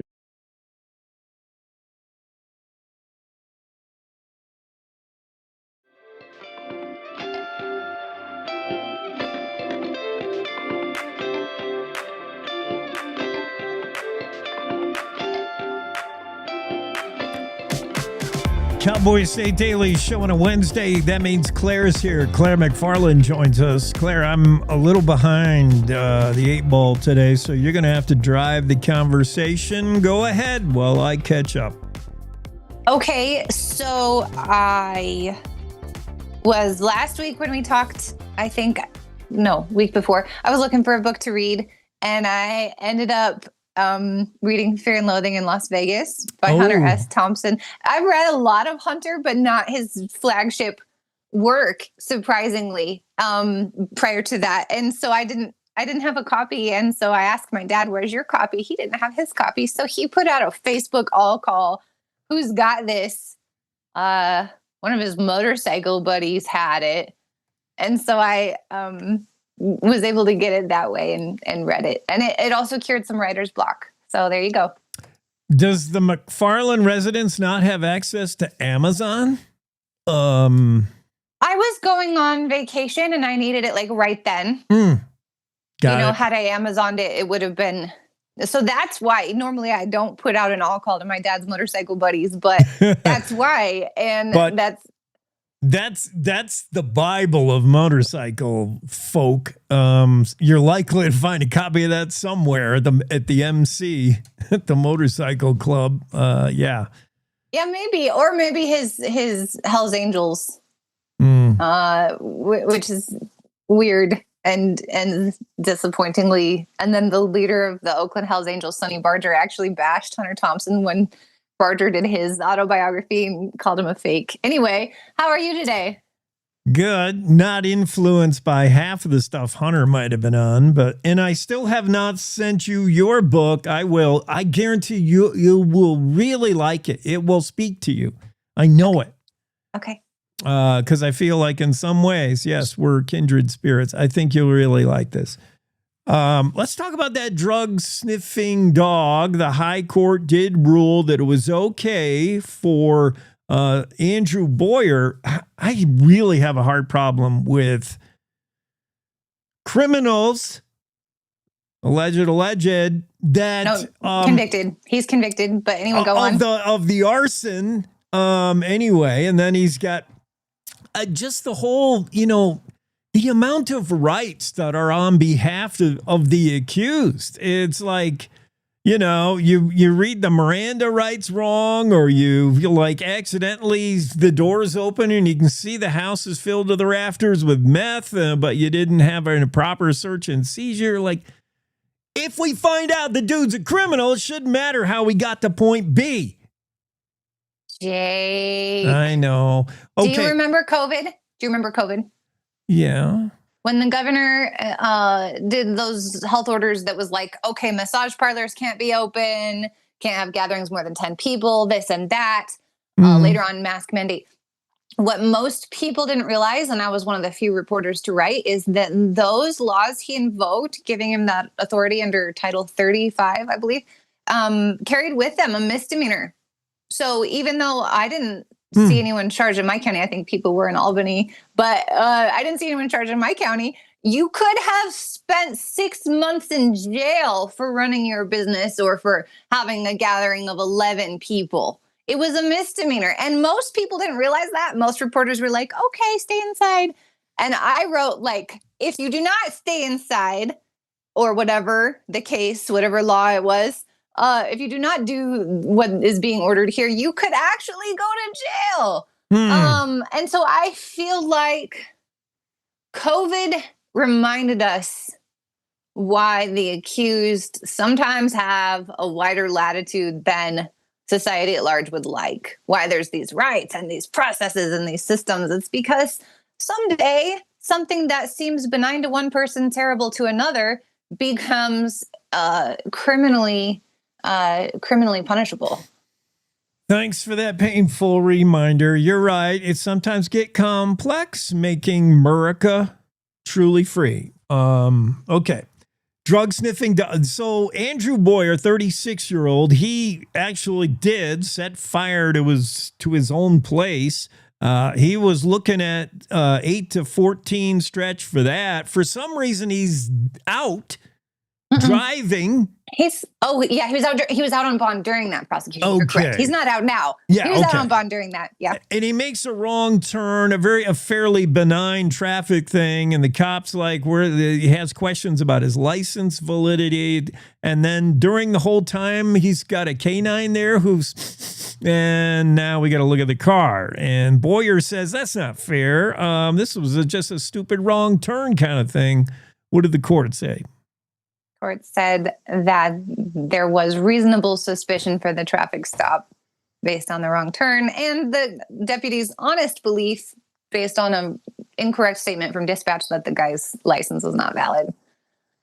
Usually dispatch is correct, the high court reasoned, so it was an honest belief on behalf of the deputy. The reason I took this one, I don't take every Wyoming Supreme Court holding or remand or whatever, but this one I thought it was interesting, that gray area. Like, have you ever been where there's kind of a wider shoulder or a wider lane, and this guy is in the right-hand turn lane and he won't go, and it's green, and so you just slide over. Oh, yeah.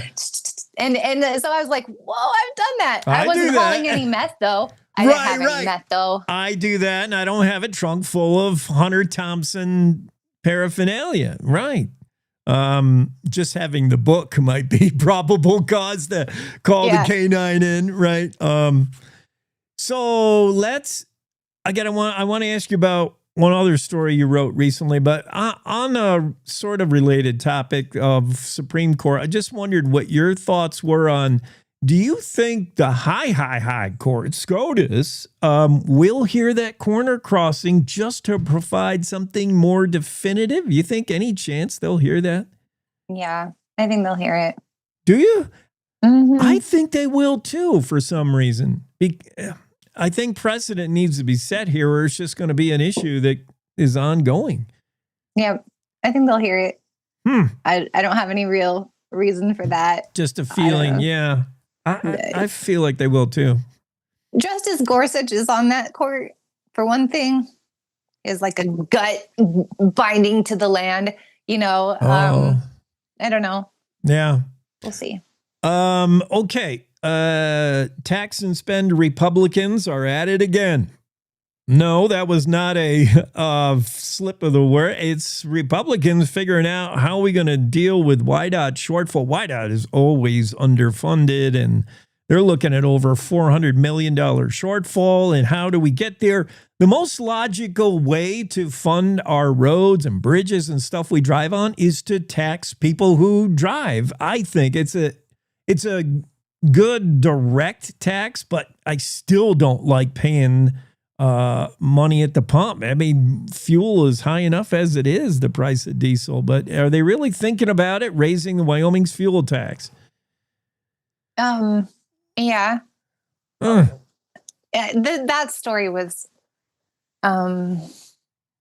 it's a common, I mean, in the past we've listened to arguments about toll authority and then they shifted the licensing fees over into WIDOT's bank, and just they're always scheming to help WIDOT. But this one was interesting because it devolved into a talk about politics, right? Yes. So they're like, okay, so it's two-phase approach. So the way it originally wanted to be was raise it by 5 cents in the summer of 2026, and then another 5 cents the summer 2027. So within the span of like a year following this upcoming session, you'd have the full 10 cents in effect.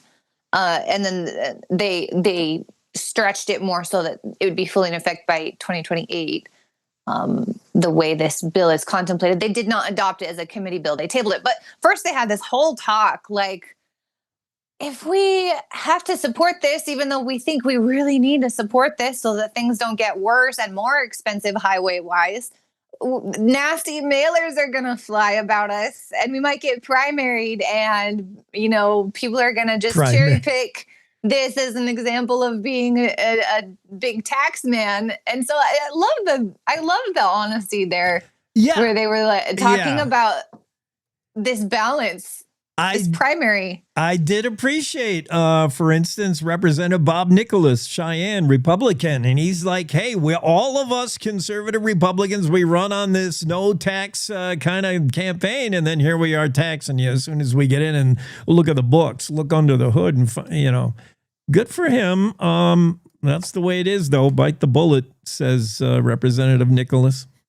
Yeah, and I don't know whether Nicholas and Lloyd Larson had the most fortitude because they have the most fortitude, or because they are such formidable incumbents. It's a question to which I don't have the answer, and the reader can speculate for himself. But it was, interesting insight into, politics of funding WIDOT. All of a sudden we get all politicky. Yeah, that was interesting. And this is why I don't usually take a stand on things, but I will say that this concern would be worse if we did not have a citizen legislature. Why is that? Because that'd be their job, serving in legislature. So they'd be even more focused on election. Oh, re-election. right. But the way we have it is dudes that happen to have the spare time, leisure, and money get a per diem to carve time out of their normal jobs to serve. So you have to really want to serve in Wyoming the way we now have it. So when they're thinking of re-election, they're largely thinking of, either serving or ascending to a higher, better paying political post. Let's hope it's the former. Yeah, you're right. Career politicians who are in it for a job, every decision they make theoretically would be re-election in mind. Yeah, good point. Another day, another shooting at the F.E. Warren Air Force Base. What the heck? You would think our military would be, better trained, or at least a curfew. Whoever is the commanding officer, if you're the CEO of this Air Force Base, make sure everybody's lights out by 10. Nothing good happens after midnight. Certainly nothing good happens at 3 a.m. when you're drunk and thinking about a McDonald's run. And can't these guys handle firearms? What kind of magical bullet accidentally comes out of your weapon, goes through a wall, and hits the exact guy who's sitting with the girl you want to get with? Come on, this story's so cockamamie. So yeah, this one's not on base. This one's in a Cheyenne, which is why I can read the charging documents, right? Thank the Lord. It's in the a public-facing court where I can always read the charging documents.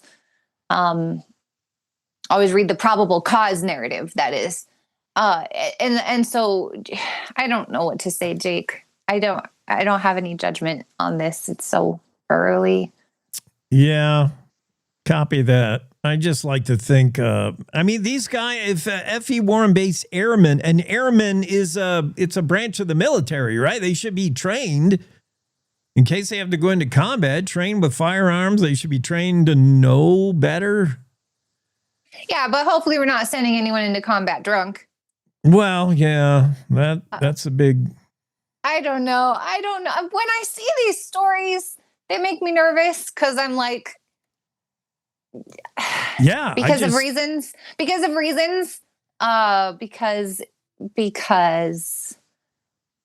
I don't think I can say that out loud. You need to know how to use a gun and when to use a gun and when not to use a gun, and that every gun is loaded.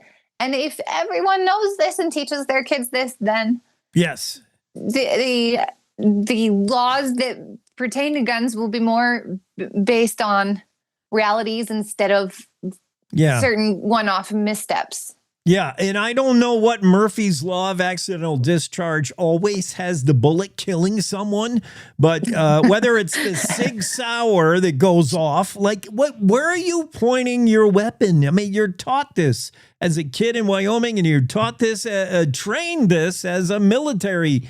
Oh, yeah, I know. It's frustrating hearing stories like this. That's all I can handle with you today, Claire. Oh, are you serious? That's all the Claire I can take today.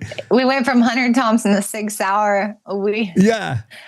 Yeah. Well, side note, I'm now reading his work, Fear and Loathing on the Campaign Trail 7072. And he's hanging out with all the Democratic candidates who are against each other in the primary, and he's hanging out with some big wigs, Democrat policymakers, and he really likes this one who's like an expert on the gun control laws we need. And Hunter goes, I carefully avoided telling him about my 44 fetish. I was like, well, careful hanging out too long in the beat generation, because it's probably not good for you. Yeah, that's true. I'll probably pivot to some John Donne next. Yeah, you got to mix it up. I'm telling you, this Barbara Kingsolver it'll change your life. You're going to love this book if I can ever get to the post office. I just hate going to the post office. Okay.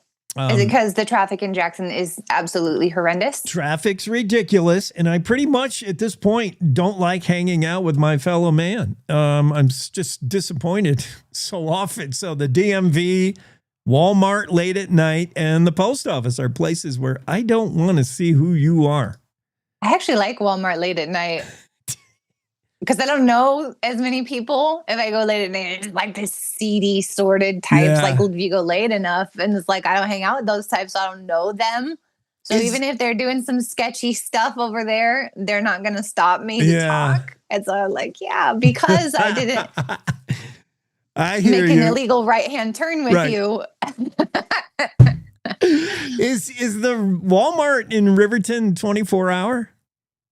No, it closes, right? Time. Yeah. Yeah, because I was in there the night before school started, and there was at 10:30. They were like, "We're closing half hour." I was that mom that still had crap to buy at 10:30 the night before school started.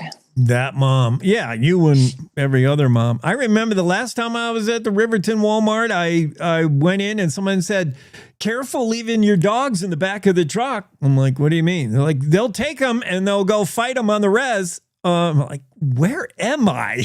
I have never confirmed whether that's a thing. I'm interested. Yeah. I've never confirmed whether that's a thing. So disclaimer. Using sparring dogs. I did a whole story on that. I did find a vet there. She was so nice. You probably know her, and I can't think of her name now. Gunda. She was Swedish. She's so good. Great vet. And she did have stories about treating dogs that had very weird injuries, like they were used in sparring contests. But yeah, we don't know. Okay. Anyway, yeah, well, wow, we covered a lot of ground now. Hunter Thompson, 6 hours, dog fighting on the res. Woo! That's a full morning's work. Thanks, Claire. Thank you. You bet. Claire McFarland, and we will take a quick break in the Cowboy State Daily Show. Be right back. Wyoming is a big state. There's so much ground to cover, so many stories to tell. But the Cowboy State Daily News team is up to the challenge. I'm Wendy Core, host of Cowboy State Daily Video News. Whether it's politics in Cheyenne, energy issues in the Powder River Basin, or grizzlies in Yellowstone, our talented crew of experienced journalists are out there finding and telling the stories that matter. What's the best restaurant in DuBois? Renee Jean checks it out. What's the most recent Supreme Court decision mean to our everyday lives? Claire McFarland explains. How is the upcoming elk hunting season shaping up? Mark Hines lets us know. Every day, I talk to the reporters who are covering the topics, issues, and people that are important to Wyomingites, and in our daily newscast, I bring you those stories. Tune into the Cowboy State Daily Video Newscast every morning, only on CowboyStateDaily.com. This is the Cowboy State Daily Radio Network. Mom, I got it. What are you doing in there? I got stuff. Are you a dog? I wouldn't do that. Have you seen the pliers? Where'd you find those? It's not your birthday. Sorry. Bye, Grandpa. Bye, Grandpa. Take care of yourself. What are you doing? What are you looking for?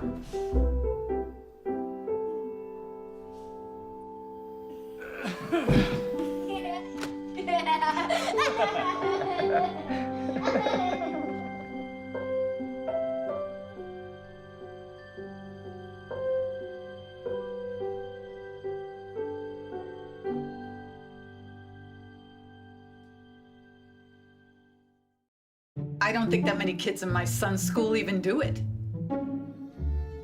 He makes fun of his friend who vapes. He would never try it. She's into soccer. She's on the honor roll. She's just not the type.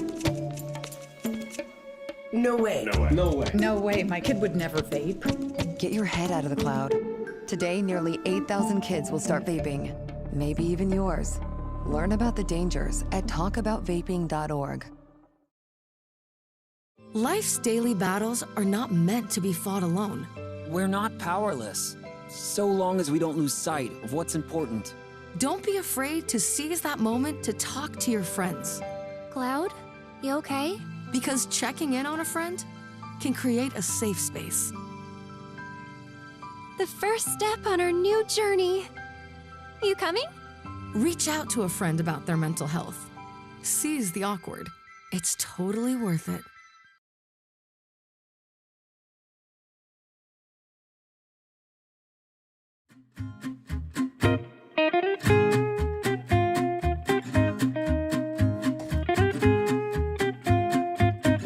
Cowboy State Daily Show with Jake. Tom Seagrave was to join us. I had him in the Zoom room and he fell out.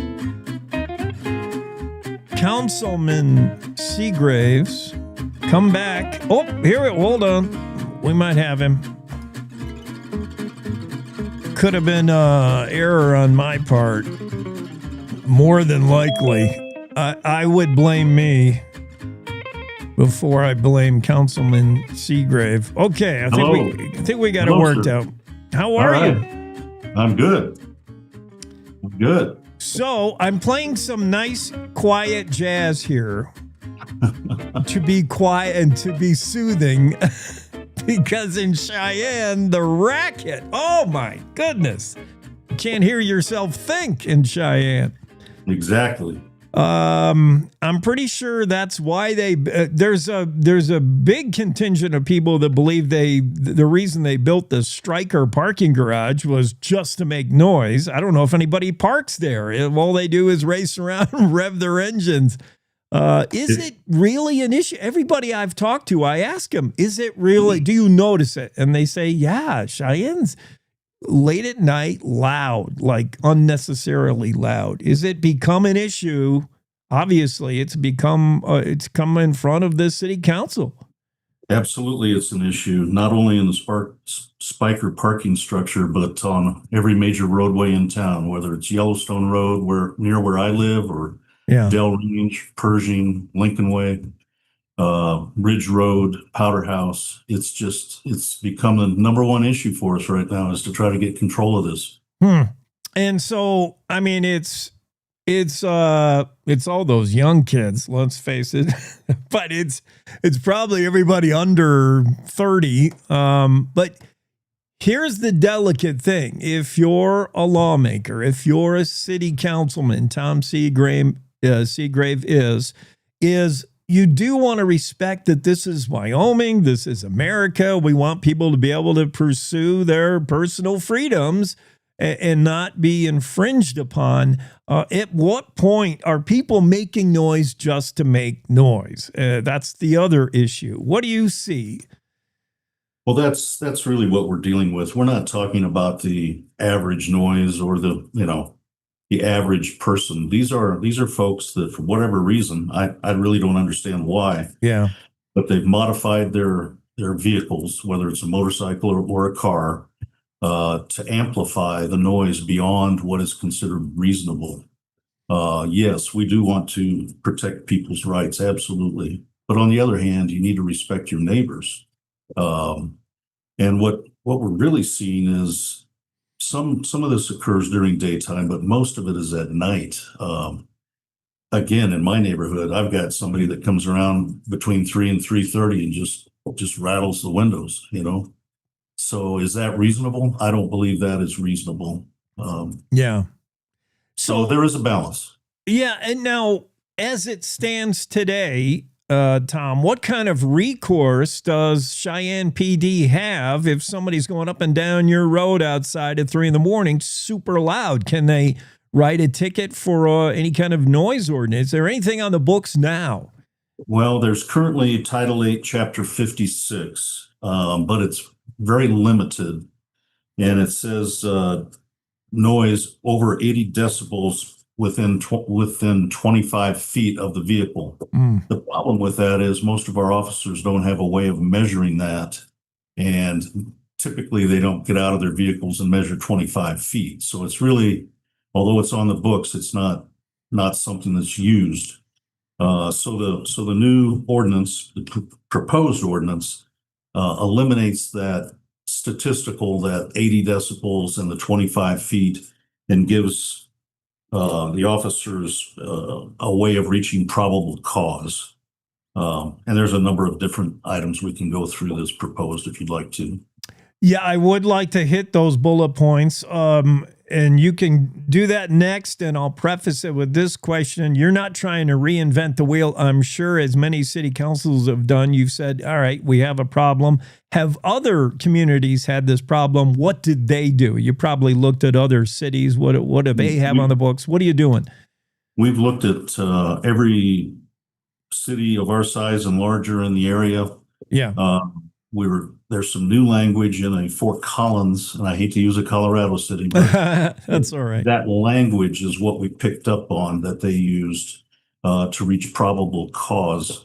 We're also incorporating state statute into the ordinance, something that we hadn't done in the past. We simply referenced it. So what we're trying to do is give the police officers some options. Let me just run through some of these. Yeah.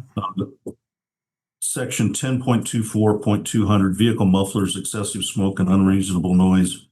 We talk about what is unreasonable noise. You're not allowed to modify your exhaust systems to the extremes. We talk about officers being able to make prima facie determination based upon the time of day. In other words, if it's midnight or later, typically, the location. Is this occurring near a hospital or a school? Those are things we're concerned about. The presence of pedestrians, bystanders, and other vehicles, that can have an impact. The officer can look at the operation of a motor vehicle in a manner that causes unreasonable noise, including but not limited to rapid acceleration or deceleration, abrupt steering or turning, revving of the engine, and tire squealing.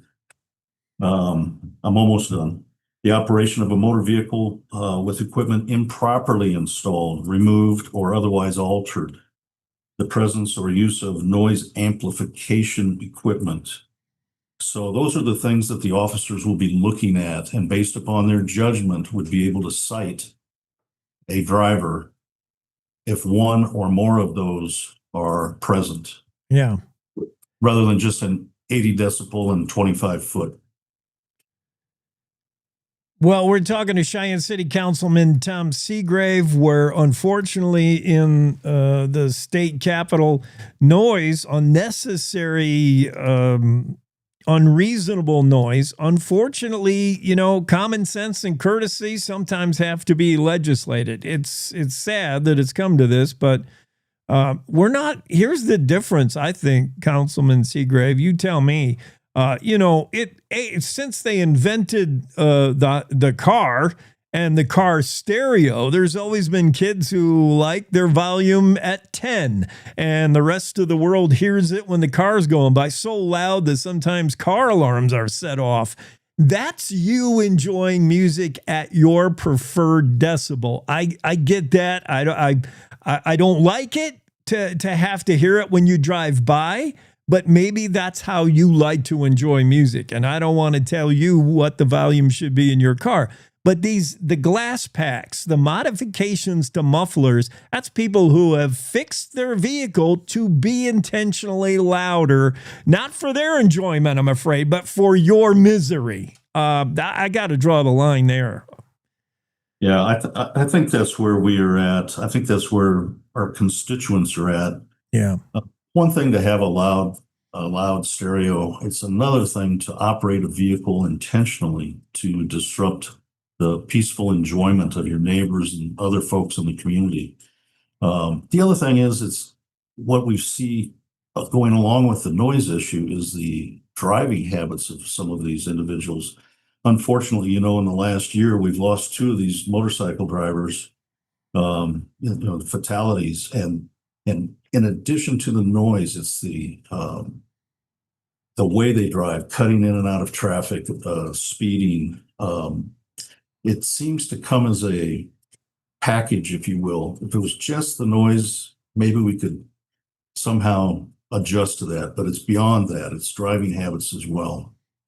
Yeah, it's just discourteous stuff. It's hooligans from Colorado, I'm pretty sure. Let's be safe. Not Councilman Seagrave. Yeah, it's just terrible that has to be the issue on the agenda at a city council meeting rather than, more important work, which I will ask, what else is going on in Cheyenne? What else on the agenda? What have you guys been doing? Oh man, it's been busy. Yeah. We've worked on building codes, trying to figure out ways to speed up the process and decrease the cost. Yeah. We've worked on creating new definitions of business parks, so there's more flexibility for all of the companies that are currently looking at relocating to Cheyenne, and it's really a exciting time in Cheyenne. We've got so many companies looking at making their home here. It's really positive. We just got through the Frontier Days, which was such a great event for us. It showcases our city, and I felt like it was a great year. We're working with Frontier Park to try to get some new parking for the event. Frontier Days is the largest single event in the state of Wyoming, and unfortunately parking has been a real issue for them. So we're working on that. There's just a multitude of things going on, really every facet. Parks and Rec are doing a great job. Fridays on the Plaza was a huge success this year. We've really worked on downtown, working on the sidewalks, the curb, the gutter, the lights on 17th Street. We're trying to finish up 15th Street and Reed Avenue redevelopment. Parking garage we mentioned earlier, we painted the inside of it to make it lighter and brighter. We've lowered the lights. We've added emergency call stations. We're really trying to make that more usable in our downtown. It just goes on and on and never stops. We're working on redevelopment out at the old hitching post site. There's just a lot of things happening. Yeah. Many of the same issues I see our town councilman doing here in Jackson, especially this new movement to cut down on the red tape to do development, to do any kind of project. You know, you hear about people who just want to put a porch, an addition onto their house. They got to go through all this rigmarole. So, yeah, it gets complicated, and we're doing everything. We're trying to put everything online. We're trying to put building permits online, and we've hired additional building inspectors to speed that process up. We're working hard to try to make it easier for folks to do business with the city. A lot of the payments for various things, everything from garbage to water, you can now do remotely. You don't have to use the mail system. We're just trying to modernize all of our systems. And as folks know that have gone through a computer upgrade, it's never easy. It's never easy. Yeah. Well, it is, Cheyenne is the best capital city in the United States. What a great little town, or a great big town is. We love Cheyenne. So we'll quietly get out of this segment. Thank you. Yes, Councilman Seagrave. I hope you get a good night's sleep tonight. Thanks for coming on. You bet. Thank you very much. All right. Yeah, issues in Cheyenne. Check it out. The story from David Madison dropped on August 17th and dropped with a loud thud. Those kids with their crotch rockets going up and down Main. Just being noisy. I mean, how noisy? One hot rodder interviewed in the story said, when I take my car to the racetrack to race and make a lot of noise, there's actually a sound limit. I'm too loud for the racetrack, he said. Yet I can legally drive up and down the streets of Cheyenne with his loud modified muffler. Says that's not right. It's just people being loud to be loud. And courtesy goes a long way. We're going to quietly slip into a break here on the Cowboy State Daily Show.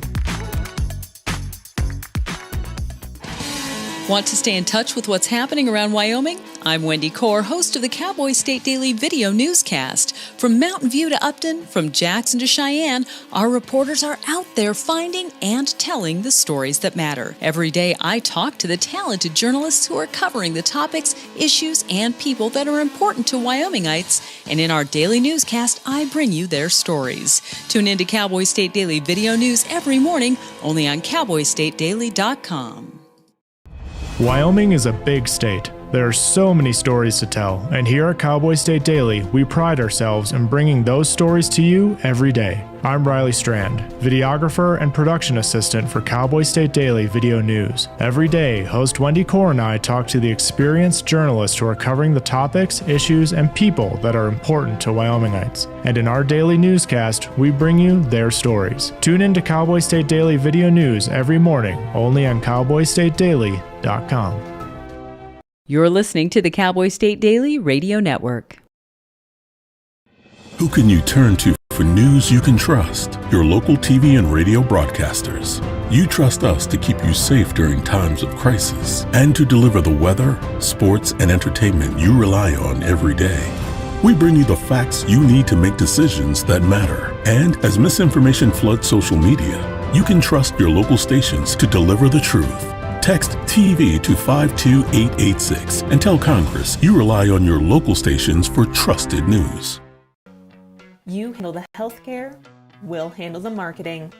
In need of a spark for marketing your medical practice? Loom Studio provides creative and strategic healthcare marketing that illuminates the path to bigger and better experiences for your business and your patients. We specialize in branding and design, social media, website design, SEO and SEM, not to mention content creation, public and media relations, and marketing metrics to ensure you're getting results. If you're looking to increase your patient engagement and retention, enhance your community impact, and streamline your marketing efforts, our team is ready to help you achieve your goals. Contact us today and learn more at loomstudio.com. We come from a long line of farmers, and there's a sense of pride, but there's also a significant amount of pressure. Farmers have to take care of their physical and their mental health, because what's a farm without a farmer? Watching the sun come up, that's my time. I can have a cup of coffee, and every day is a new opportunity. That's cool. Your hand's gotten so Yay! Don't forget to check in on yourself. Love your mind.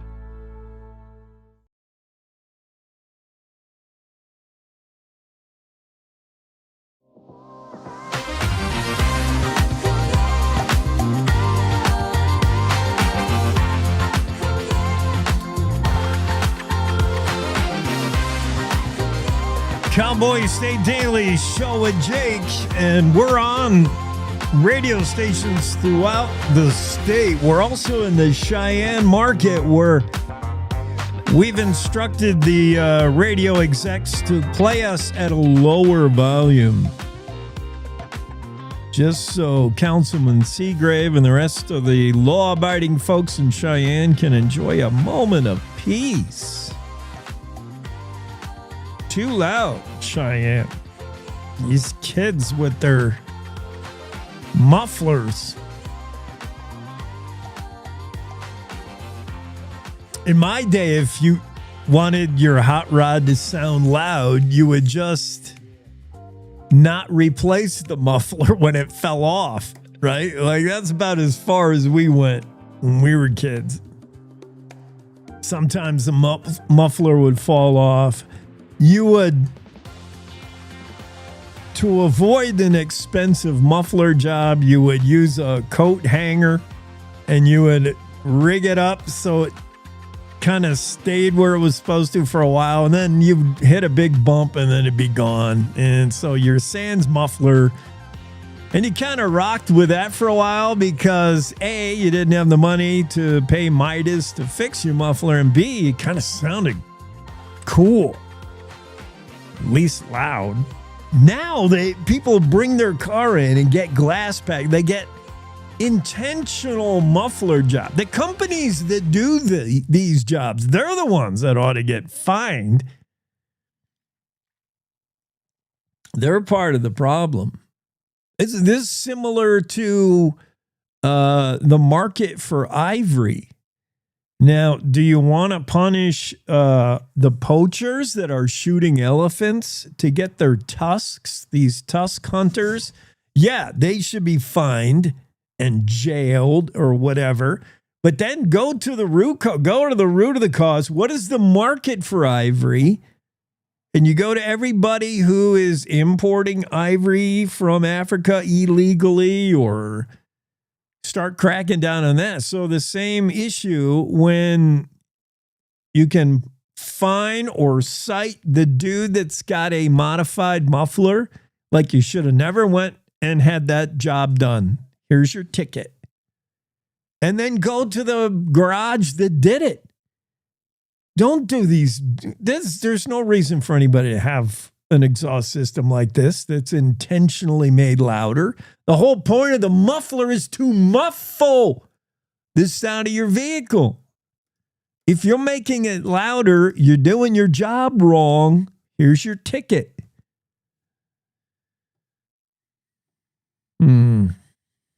That's just my opinion. But yeah, if that's what I do for 4 hours every day, spout my opinion. My opinion on, let's see. I did have an opinion on one of these stories this morning that aggravated me from the get-go, and I managed to hold off for a while, but I can't hold off any longer. What was it now? I can't even remember what got me.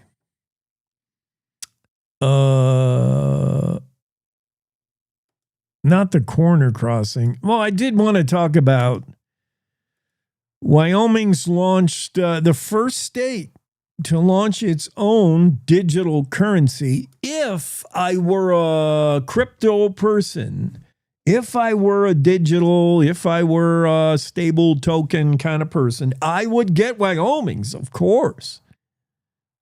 I wouldn't get Trump's coin. Not that I don't like Trump, but I don't want his coin. I don't want wasn't there a coin that had a dog on it? I don't know. There's a lot of different stable coins, crypto coins. I don't pretend to understand any of it. But if I were to get some Bitcoin or stable tokens, I would get Wyoming's because it looks cool and it's Wyoming. I mean, of course. Duh.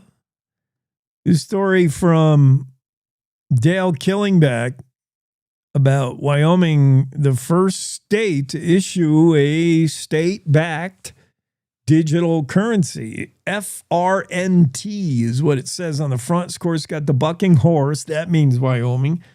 Always has, always will.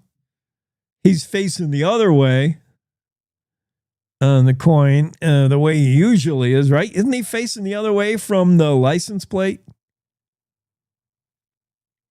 FRNT stands for Frontier Stable. I don't know what it stands for, actually. Frontier, short for Frontier. I think, though, he's facing to the right, Steamboat and the dude riding him. What is on the Wyoming license plate? He's facing the other way, I think. Wyoming plate. Oh, no, he is facing that way. All right. In fact, it's the exact dude that's on the license plate. All right, the exact emblem. Wyoming became the first state in the nation Tuesday to launch its own digital currency. We knew this day was coming. We knew there was work underway to make this happen. Wyoming has been on the forefront of the whole digital assets and stable token and cryptocurrency and really blockchain that drives all of it, the blockchain technology. Wyoming's all about it. Sort of the way Silicon Valley came into being. Wyoming's going to be the new blockchain headquarters of the world, blockchain capital. Dale Killingback writes, Wyoming became the first state in the nation Tuesday to launch its own digital currency, a stable token backed by the U.S. dollar and short-term U.S. Treasury bills. Now we get into the next paragraph where Dale loses me. Using token issuance partners Layer 0, the Frontier stable token will soon be available on Ethereum, Solana, Avalanche, Polygon, Arbitrum, Optimism, and Base blockchain networks. I don't even know what I'm talking about. Buyers will access the token through Wyoming-based digital asset exchange Kraken in the coming days. Kraken has a hyperlink. I can press on it and see what Kraken is. Because I do not know. Yeah, all this stuff is beyond me, but it sounds good. It's supposedly good for the state. Governor Mark Gordon is excited about it. He's the chairman of the Wyoming Stable Token Commission. He said the launch is the result of years of effort and work from many people. Quote from the governor, for years, Wyoming has been leading the state on blockchain, cryptocurrency, and digital asset regulation. Yes, I just said that. The governor says it too. Gordon added, passing over 45 pieces of legislation on these issues since 2016. Today, meaning yesterday, Wyoming reaffirms its commitment to financial innovation and consumer protection.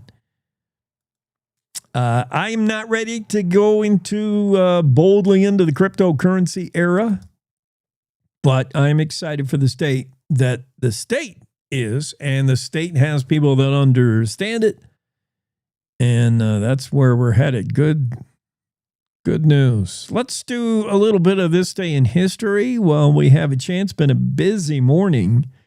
Not much happened on this day, so yeah, should be light, easygoing stuff. 1778, boy, that takes you back a little bit. Wyoming Independent Company establishes Camp Westmoreland near Wilkes-Barre, Pennsylvania, in the Wyoming Valley. I don't even know what that means. 1876, Frank Lucas, the 13th governor of Wyoming, upon the death of Governor William B. Ross, 1924, born, this guy, oh, the way he writes. Mamma mia. That's a classic run-on sentence, dude. I'll read it the way he wrote it. Frank E. Lewis, the 13th governor of Wyoming, upon the death of Governor William B. Ross in 1924, born in Grant City, Missouri. Let me catch my breath. No, what you mean to say is Frank Lucas was born this day. In 1876, you got to chop it down a little bit. 1876, Frank E. Lucas was born on this day. He's the 13th governor of Wyoming, period. He took the job after the death of Governor William Ross in 1924, period.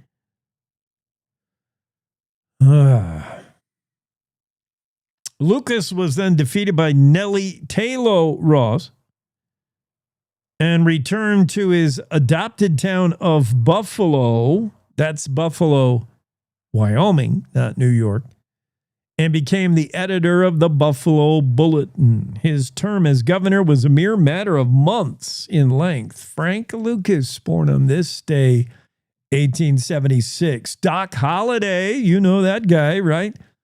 1886, Doc Holliday, doing well, living on an income from This seems like it's an old...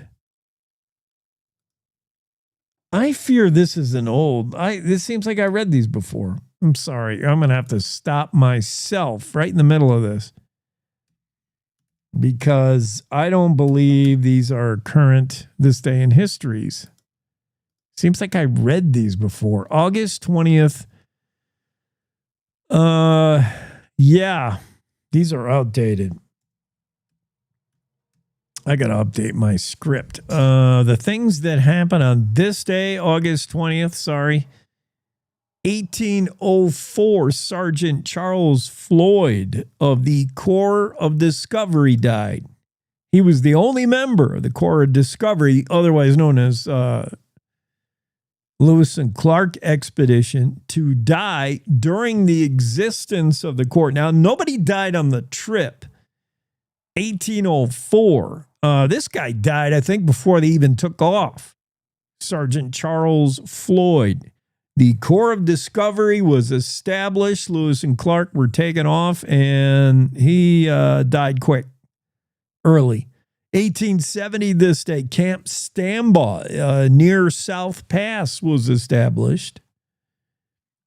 1877, elements of the 1st and 2nd Cavalry unsuccessfully engaged the Nez Perce, or the Nez Perce, if you prefer that pronunciation, near Camas Creek, Idaho. The battle regarded as a Nez Perce victory. 1908, on this day, Cheyenne Electric Railway commenced operations.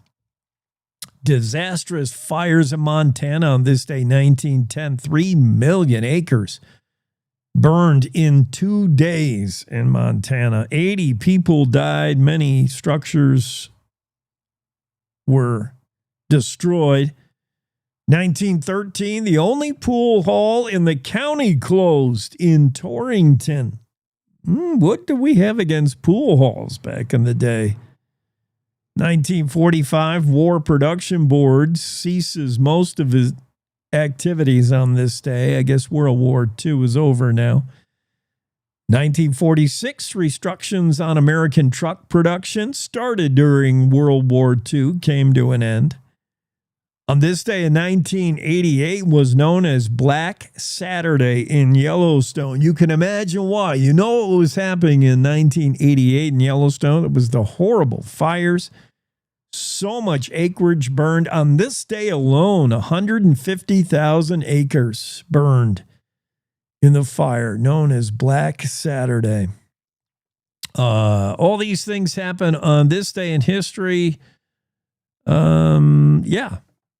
On this day. It is August 20. We don't have time to rodeo. We'll have to do that next hour, and we will. We'll also check out stories on the most religious states in the U.S. Where do you think Wyoming ranks on religiosity? Do you think we rank top 10 or bottom 10? The most religious states in the U.S., according to a survey. We'll take a look at that. We'll also speculate on why Kristi Noem is going to paint the border wall black. The entire wall bordering us from Mexico is going to be painted black. That's in the Rolling Stones song, isn't it? We'll tell you why that's happening. That and so much more as we move into our next hour. Top of the hour news now, though, on the Cowboy State Daily Radio Show. It's time to take a look at what's happening around Wyoming. From the Cowboy State Daily Newsroom, I'm Wendy Core. A week after lightning touched off what has grown into the Red Canyon fire, the largest wildfire in Wyoming this fire season has consumed about 114,000 acres. Cowboy State Daily's Greg Johnson reports that the Rocky Mountain Area Complex Management Team 2, in charge of fighting the fire, has thrown tremendous resources at the blaze. There's almost 500 people on there now. There's a lot of aerial resources. It is still growing, but not nearly at the rate it was. It's close to 114,000 acres as of the last report, which is still a very large area, but it represents less than 10,000 acres from the previous day's report. So they're getting a handle on it. The costs are adding up. You can't really help it, but the estimated costs for fighting this fire so far is $5.6 million. The fire remains at 28% contained, burning mostly grass and brush about 11 miles east of Thermopolis. The containment is mostly on the western side and northern part of the wildfire. Wyoming lawmakers lamented a predicament on Tuesday, political dread of raising taxes, and a projected $400 million annual shortfall for the state's highway department. So Cowboy State Daily's Claire McFarland reports that the Legislative Transportation, Highways, and Military Affairs Committee took a cautious approach to a proposed bill to increase Wyoming's fuel tax from 23 cents per gallon to 33 cents. There was testimony for and against, with people like, hey, be careful that little old ladies aren't going to bite the difference, whether it's actually at the pump or the cost of groceries with the cost of shipping. And then there were other people like, well, roads and their quality affect every industry. But in this, little political clarity emerged where some of the committee members were saying, I feel like we have to support this because WYDOT has these ongoing massive shortfalls in funding, and yet bad flyers and campaign insults are going to circulate about me if I do. The committee amended the bill so that the two-part 10-cent tax hike would not go into full effect until summer of 2028. Then they voted to table the bill and debate it again at the committee's October 20th meeting in Cheyenne. People riding bicycles on Wyoming state trails might have to start paying permit fees, much like what ATV and dirt bike riders do. The legislature's Joint Travel, Recreation, Wildlife, and Cultural Resources Committee on Tuesday passed a draft bill calling for annual bicycle permit fees of $10 for residents and $20 for non-residents on state trails. That's in addition to any daily park use fees.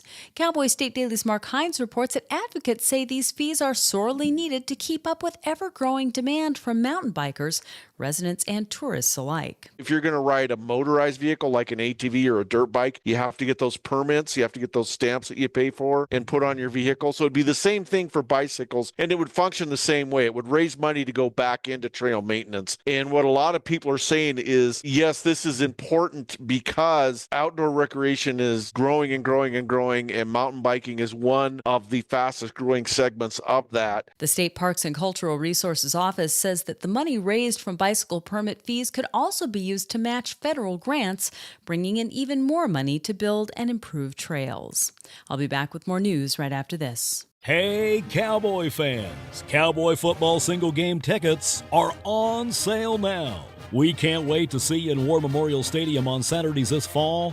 Whether it's being a part of the Gold Out against Northern Iowa, Homecoming against UNLV, the Border War versus CSU, or other great matchups, let's pack the war. Get your tickets today at GoWyo.com or call 307-766-7220. Go Pokes! The 44th Buffalo Bill Art Show and Sale is off to a strong start. The gallery in Cody opened Friday evening, and although the famous Western art auction isn't for another month, more than $20,000 worth of art was sold before the night was over. Cowboy State Daily's Andrew Rossi was at the opening at the Buffalo Bill Center of the West on Friday evening, along with dozens of artists, patrons, and curious Cody residents. It's a very colorful show. That's the direct words of the director of the show, Caitlin Parker. And of course, this is $1 million show. The pieces are appraised at a value of over $1.25 million, and they could reach that much, if not more, at auction. The work of 104 artists will be displayed at the Buffalo Bill Center of the West until the live auction on September 19th.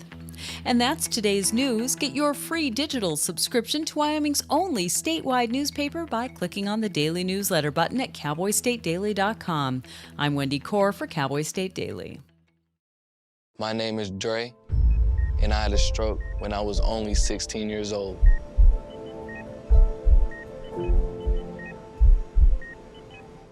It was a normal Saturday. He played 2 games back-to-back. During the games, something was off. He said his arm felt heavy. By 1 a.m., he was in emergency brain surgery because he was having a stroke. I didn't want to, but I felt like I was just giving up. That's when I found American Heart Association. They saved me that night. I don't know if Dre would be here today if it wasn't for the work that the American Heart Association has done. The American Heart Association supports life-saving research that leads to medical breakthroughs. We are fighting to help prevent death from heart disease and stroke, educating people on prevention and early detection, and working every day to find treatments and cures so you and your loved ones can live happier, healthier lives. To learn more, go to heart.org today.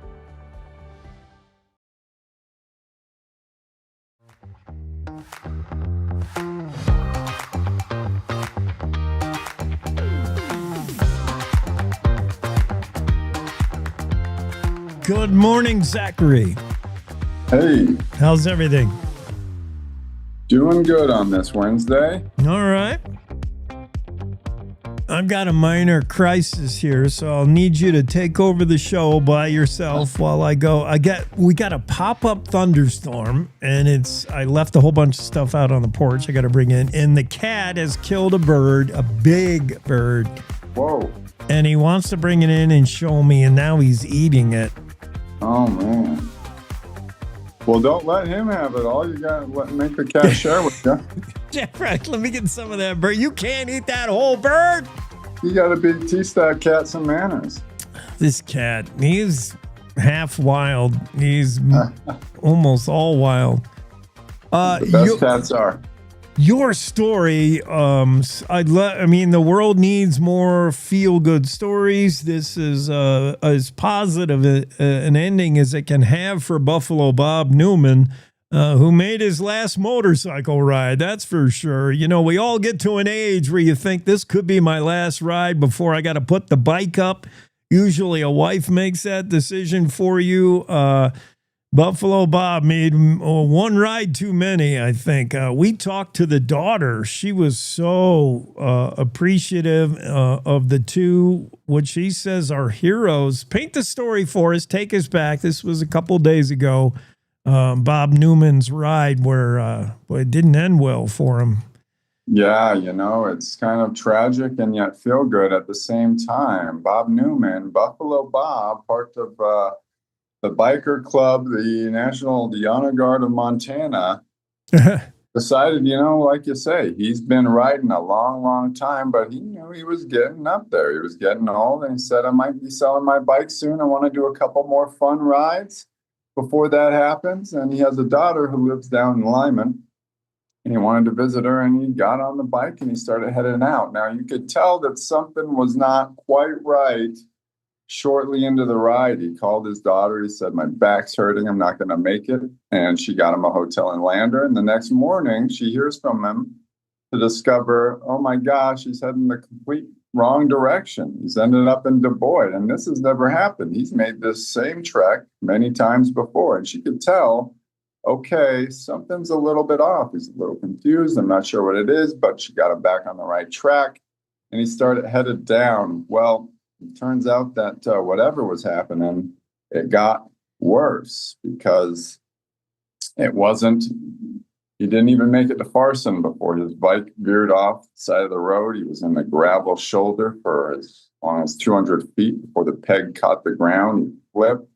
And nobody was there to witness it, but reconstructing what they know, highway patrol members think that the peg caught, he flipped, they collided midair, the bike hit him in the head somehow in the air, and he just took a really bad beating, and he was lying face down on the shoulder of the road outside of Farson, and who knows what might have happened to him if not for two electricians from Casper.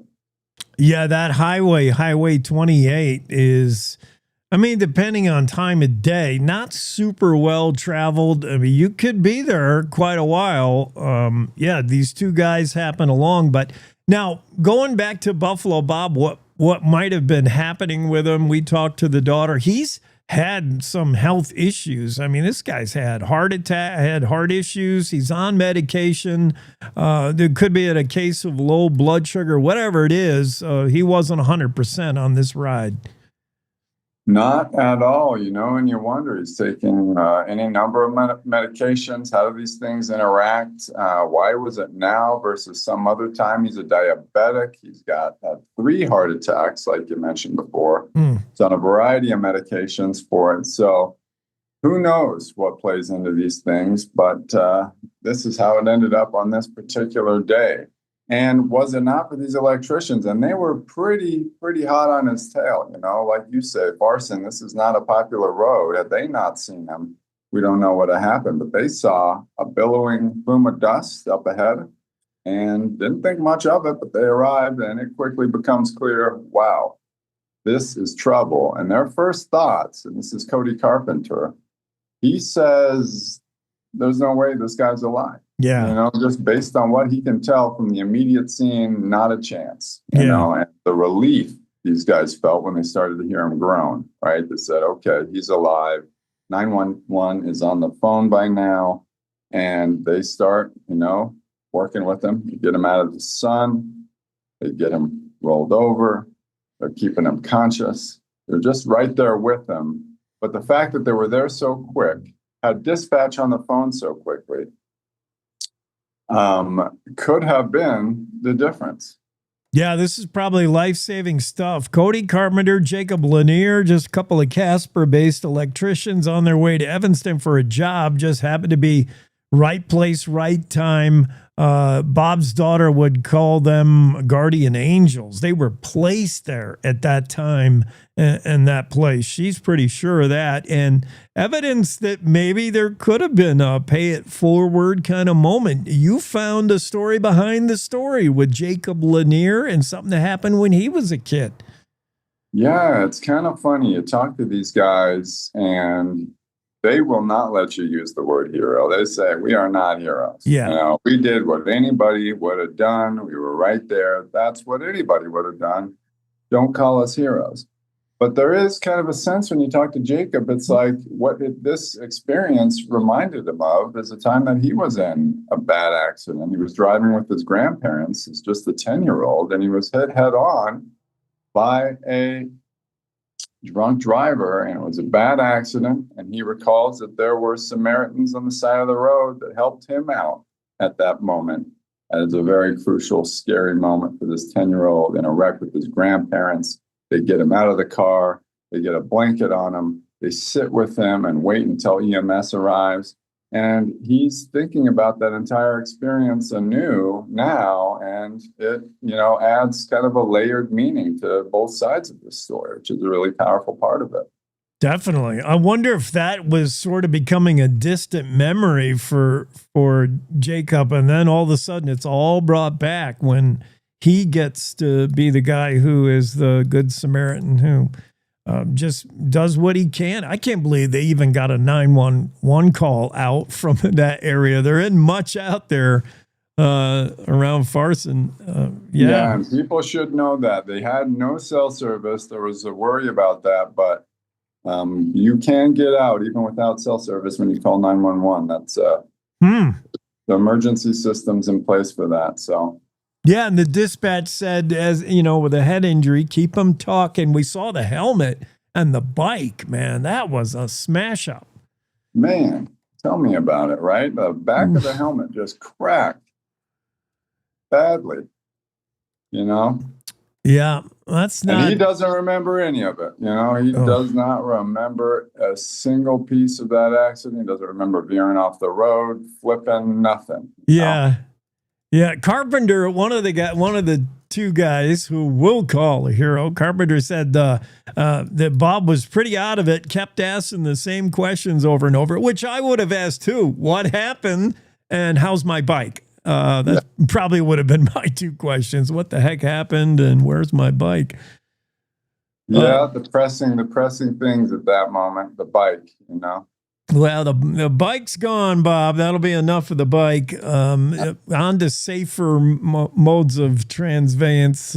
But Bob's got a long road to recovery. He's got busted ribs and some other things, but he's on the mend, and the daughter is pretty happy. She reached out. I saw that. She was really adamant to be able to thank these. It meant a lot to her to find the guys who came upon her dad, and she reached out on a Facebook page, on the YDOT page or something, the highway, and she's like, does anybody know who are these guys? She eventually found them. You probably saw that, and that's where the story came from.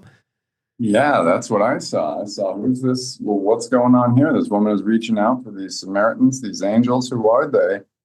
And that kind of adds to the story too. And it really underscores that, hey, these guys didn't think they were doing anything at all. They just went about their day. They helped save this guy, make sure they did everything they could. They got back in the truck and they headed to Evanston to do the job. Yeah. Well, they tracked them down.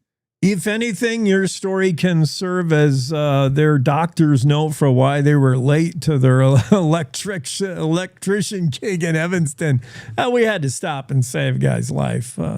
Yeah, that's pretty neat. What a great story, Zach. And you put a ribbon, a bow on Sturgis. Speaking of motorcycles, what's your takeaways from that whole Sturgis thing? You going to go back next year? Man, I want to go back, absolutely. And I want to go back on a big old chopper. Don't have it yet, but we'll see, Dreamers can dream. Yeah. It's been quite a motorcycle month for me, I guess, some good things, some raucous things, but Sturgis in the rearview mirror, I talked to a couple people about the experience and what it is that they keep going back for year after year after year. I mean, people go every year and have been for decades, and at some point you ask, what really are you going back for? You've seen what you want to see, you're not moving on maybe, but you get a real sense of what it is that brings people back, and I spoke with Jennifer Dyke, who's been going for almost 40 years, and she went in when she was 13 years old for the first time, rode in on the back of her dad's Honda Goldwing. This is quite a while ago, and if you think 13 is a little bit young for somebody at Sturgis, I don't think you'd be right. She saw some things that she can't unsee. But The funny thing with someone like Dyke is she says, despite the party culture, everyone goes there. They just get wild, they party. That's kind of what it's known for a lot of people, and that's what they enjoy. But for her, she says, I drink less at Sturgis than I do any night of the year, any week of the year, because I'm here to ride. This is fundamentally about the ride. So there was kind of a purist, approach to what she did. But for her, in this case, what was so powerful is that it was her father that really, made this thing meaningful for her. He brought her in as a kid. They went back every year. He taught her how to ride. And so motorcycle riding was just something that was always associated and kind of part and parcel of how she understood her father and the relationship she had with her father. And her father was the same year as Sturgis. He was 85 years old. And this was the first time that he wasn't around to reflect on that experience. When she got back, he passed away just a few months earlier. And so it led to some deep reflection. And it was really good to get a sense from Jennifer Dyke about what that meant for her and her father and Sturgis and how it's all wrapped up. This is an old Norton motorcycle dealer. He used to race drag race. He was a Mopar champion for the National Hot Rod Association. So a lot going on there. Fun to really get to some personal things about Sturgis, and that's just one example. Yeah, I love, as as a journalist, telling the same story, but through different eyes and different people. It just brings a new light to it. A great aspect to learn Jennifer Dyke's take on Sturgis. You're now going to this is your beat, Zach, for Cowboy State Daily. You're going to have to wear a lot more leather. Invest in leather, and this motorcycle is going to be your thing. What are you working on this week? This week I'm working on a story about the speed trap in Shoshone, quote unquote speed trap. Don't call it a speed trap though. They don't take kindly to that phrase out there. They've got their own view about what's going on. So that's what we're working on now. We're going to get hopefully a few dailies as well. The news just keeps coming, and we're out here trying to tell it. All right, good deal. Hopefully your story does not include the actual citation you received for blowing through Shoshone too fast. You do have to shut it down in that town. I'll tell you, man, slow it down. Yep. Thanks, buddy. I appreciate it. Zachary Sontag, Cowboy State Daily Show. Yeah, his story wrapping up Sturgis, his story about Buffalo Bob Newman and the horrible bike wreck outside of Farson and the two guys that just happened upon him and really kept him alive. The daughter is so thankful, and it's just a story of pay it forward and a positive story with a positive ending. I like that. Check all that out, the Cowboy State Daily Show. We'll be back with a little bit of rodeo right after this quick break. Cowboy State Daily Radio Network. To the Teton Range, Cheyenne to Sheridan, Rawlins to Ralston. Cowboy State Daily Morning Show covers the state like no other radio show or podcast. We love Lovell. We're eager to share the stories of Story, Will Crow About Crowheart, and Yodel Over Yoder. Whether you make your home in Sweetwater, Chugwater, Powder River, or Green River, the Cowboy State Daily Morning Show will make you feel right at home. Jeffrey City, Atlantic City, we see you. Little America, Big Piney, you're on our radar. Howdy, Wapiti, Meeteetse, Shoshone, 10 Sleep, good morning, welcome, Torrington, Riverton, Wheatland, Lusk, Lingle, Lander, Timber, Casey, Kerwin, Moorcroft, Mountain View, Moose, Fort Bridger, Fort Laramie, Fort Washington, Hannah, Hudson, Hewlett, Dayton, Daniel, and DuBois. We are east of Weston, west of Midwest, north of Newcastle, and south of Sundance. Border to border, we love Wyoming and every one of its communities, bar none. This is the Cowboy State Daily Radio Network. Nestled between Casper Mountain and the North Platte River, you'll find the heart of Wyoming. With a bustling downtown centered around our outdoor haven, Casper is for adventurers, freedom seekers, and rule breakers who find beauty off the beaten path. So if touchable history, a vibrant community, and uninterrupted outdoor recreation define your travel itinerary, allow us to welcome you to the one and only Casper, Wyoming. Plan your trip at visitcasper.com. All right, look at you taking the stairs. Who are you? We're your lungs. We are proud of you for quitting smoking, but you still may be at risk for lung cancer. A routine cancer scan can detect it early when it's more curable. Good to know. Well, I gotta go somewhere. So do we. Listen to your lungs. Get a routine screening that could save your life. Talk to your doctor and learn more at savedbythescan.org. I think I finally found. Hey, how you doing? Hey, Mason. Hey, Mason. Got a new house. It's looking pretty cool so far. A place that I call home. I'm teaching Louise how to cook some lasagna. It only takes a spark to make a fire start.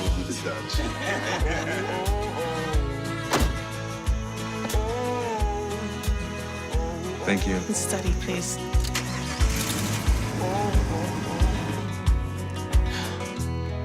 I think I finally found a place to make my own.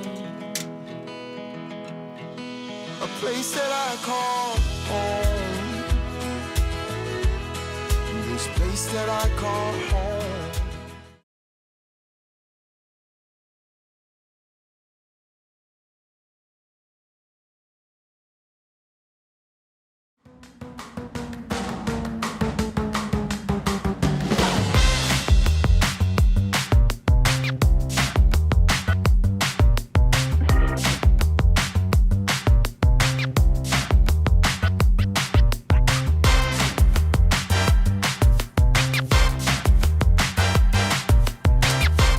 Cowboy State Daily Show with Jake. It's getting more expensive for everything, including haircuts.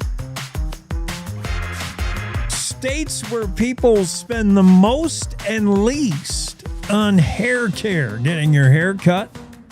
When you go to the barber shop, the hair salon, have you noticed have prices gone up or down? They never go down, right? Nothing ever goes down. But is it getting more expensive to get your hair cut?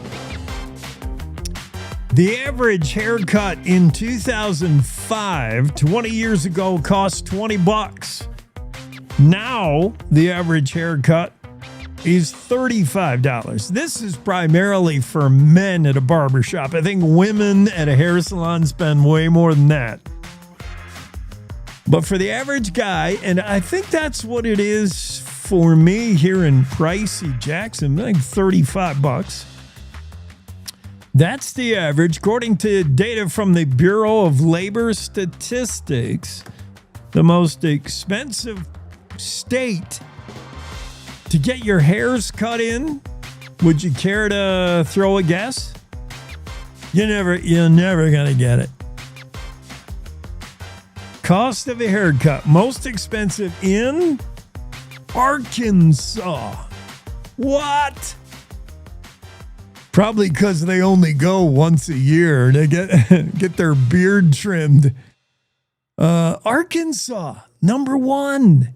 Florida comes in at number two. I could see that. For some reason, I picture like Floridians being all vain about their looks, right? Similar to California. You want to show off the beach bod, the tan, and the hair. Florida comes in number two. The Carolinas, 3 and 4, North and South Carolina. And rounding out the top 5, Michigan, an expensive place to get your hairs cut. Texas, California, they were in the top 10. Wyoming, kind of middle of the pack. Wyoming, really mid, as they say. 28th most expensive place to get your hair cut. Least expensive place to get a haircut, New Jersey. Virginia and Utah also in there in the bottom as the cheapest place to get your hair cut. Bureau of Labor Statistics, whatever it is, letting us know about that. We're supposed to have special guest. I'm checking my Zoom room. I do not see Vida. We're looking for Vida Euler. I'll keep an eye on the Zoom room. Meanwhile, I will go to this story that is This is the story I was thinking of that aggravated me. Lawmakers considering not only raising taxes at the pump, putting more tax on your gallon of gas in order to pay for the highways. YDOT is running a $400 million deficit. Surprise. Lawmakers also considering charging a fee for using your public lands when on a mountain bike. I am not down with this at all. Meanwhile, bikers want it. They don't get them for most biker. I'm talking about mountain bikes, not motorbikes. If you ask the typical hippie mountain biker, they're not all hippies, but in Jackson they are. If you ask them, they're like, oh yeah, I'll pay a fee as long as you make more trails, as long as you're keeping the trails up. Because these mountain bikers are all about their trails. Man, again, every day I sound like this boomer, like this OG shaking his fist at a younger world, but nobody promised you trails in the forest. The demand for trails is the reason we need these fees, say the people who are in charge. You know what? If there's a demand for trails, it doesn't mean you have to listen to the demand or acquiesce to the demand or meet the demand. Tell the mountain bikers to go pound sand if they want a trail. I don't want to say don't make a trail yourself in the forest. Nobody said the forest had to be a place where you got trails all over so you can ride your bike. The forest is supposed to be wild. Or wilderness areas are. If you ask most mountain bikers, they are okay with a fee only because they want trails. Well, the heck with them. I don't want a fee every time I turn around. It already costs me money, tax money, to fund my public land. I'm already paying, part of my tax dollar goes to keep up the forest and the parks. Now I also have to pay a fee if I even want to go to them. I got to pay a gate fee to even visit my national park. Now I got to pay an additional fee if I want to camp there, put a boat on a water there, or mountain bike there. If I want to actually do something, that's even more money. I'm so sick of the fees. In the Forest Service, there's already a fee if you want to ride a ATV. Oh, you want to bring your four-wheeler to the land that you own. That'll be a permit fee of, here's your $20, whatever it is. I don't even get it. Oh, you want a snowmobile? That's an annual permit fee for that. Oh, you want to put your canoe on a pond within the park? There's an extra fee for that. Oh, you were going to camp overnight? Pitch a tent? There's a fee for that. Fees. Cyclists could pay a $5 daily fee to ride on state trails or trails adjacent to Wyoming state parks. The legislature's Joint Travel, Recreation, Wildlife, Cultural Resources Committee. That's a mouthful. Otherwise known as a bunch of old white-haired dudes that want to charge you money for stuff. Tuesday, they passed a draft bill calling for an annual bicycle permit fees of $10 for residents, $20 for non-residents. And again, this meets with general acceptance from the biking world who think $10 a year, that's nothing as long as you'll build me trails. That's great. Jesse Resin loves it. He's an avid mountain biking hippie out of Jackson. Well, I don't know if he's a hippie, Jesse. But he told the Cowboy State Daily he doesn't mind paying a fee. as long as the money goes back into trail building and maintenance. What did I just say? These guys don't mind paying the fee. Build me a trail at $10 is cheap. It's the point of the thing. You're already paying for that land. You're already paying. It's just a fee to do anything on it. A fee to go float the river. There's now river fees on the Snake River. Next, there'll be hiking fees. Next, there'll be photographing fees. Actually, they tried to do that. Did you know that? In Grand Teton National Park, they tried to put a fee on taking pictures in the park. I'm not kidding. They eventually did away with it, but they were trying to charge wedding photographers for taking photos. They wanted to say, National Park Service wanted to say, if you're using public land to take commercial photos, you need to pay us a fee. They couldn't get away with that because then obviously the wedding photographer would say, oh, this isn't for commercial purposes. I'm just taking a picture of the mountains. You know, what are you going to charge everybody who brings a camera into the park? Maybe. I wouldn't put it past the government. Yeah, I don't like it. Mark Hines wrote the story, and yeah, everybody's happy to pay a bike fee. All right.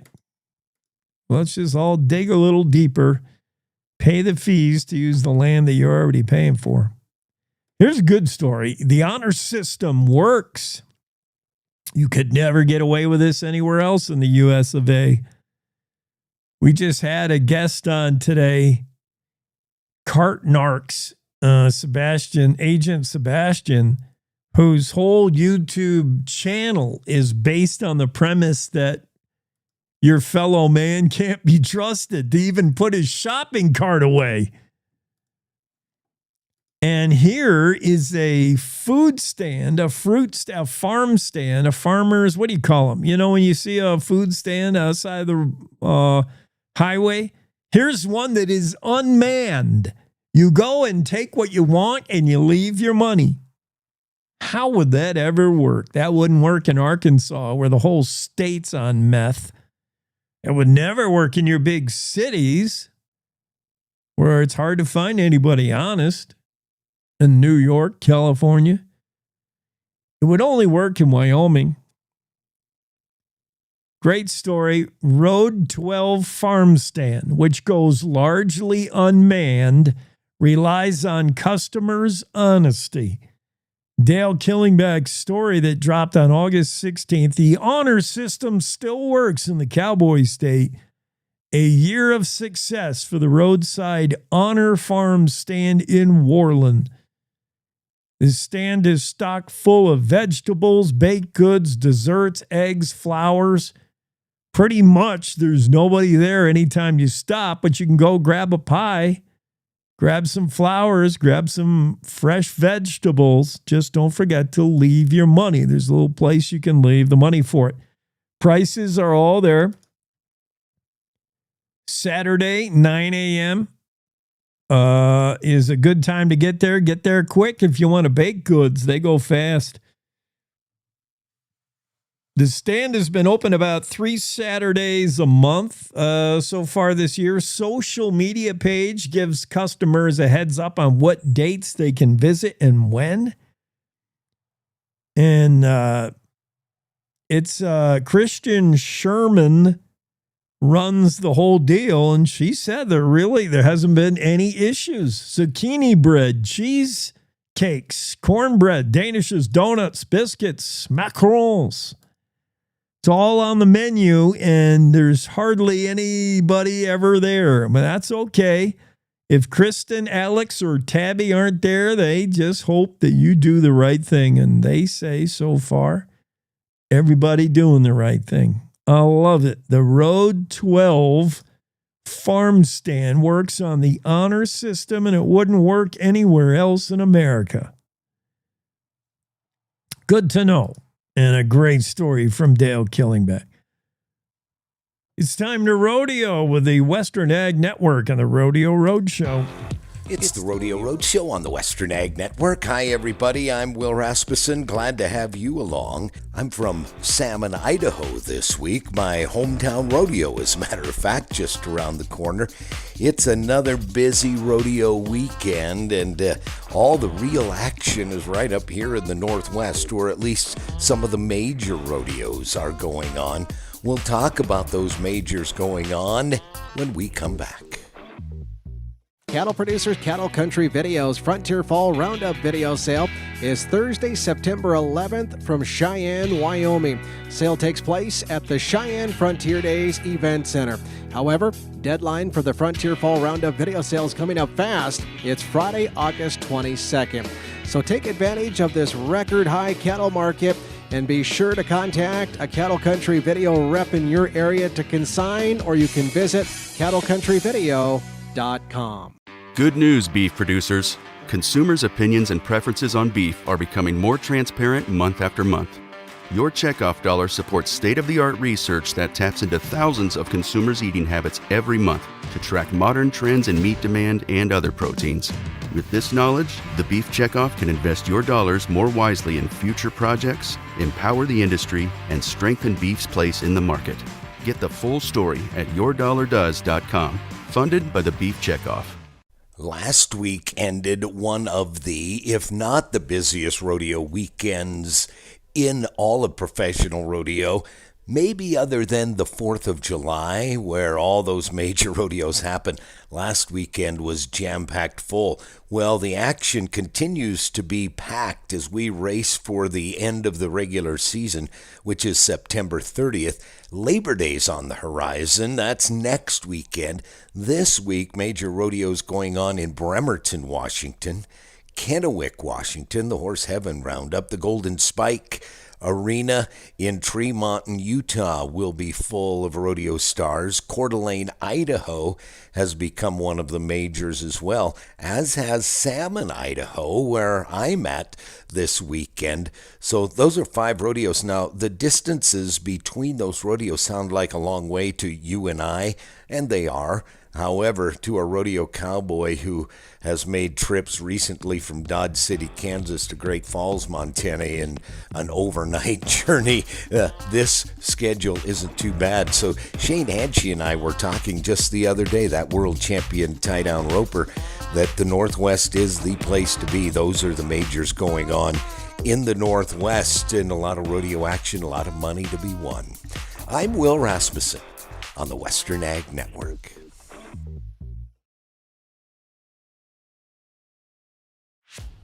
Cowboy State Daily Morning Show with Jake. Now, back to the show.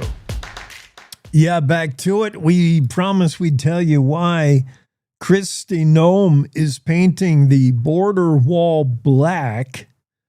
That is a Rolling Stone song. Is it not? Painted Black.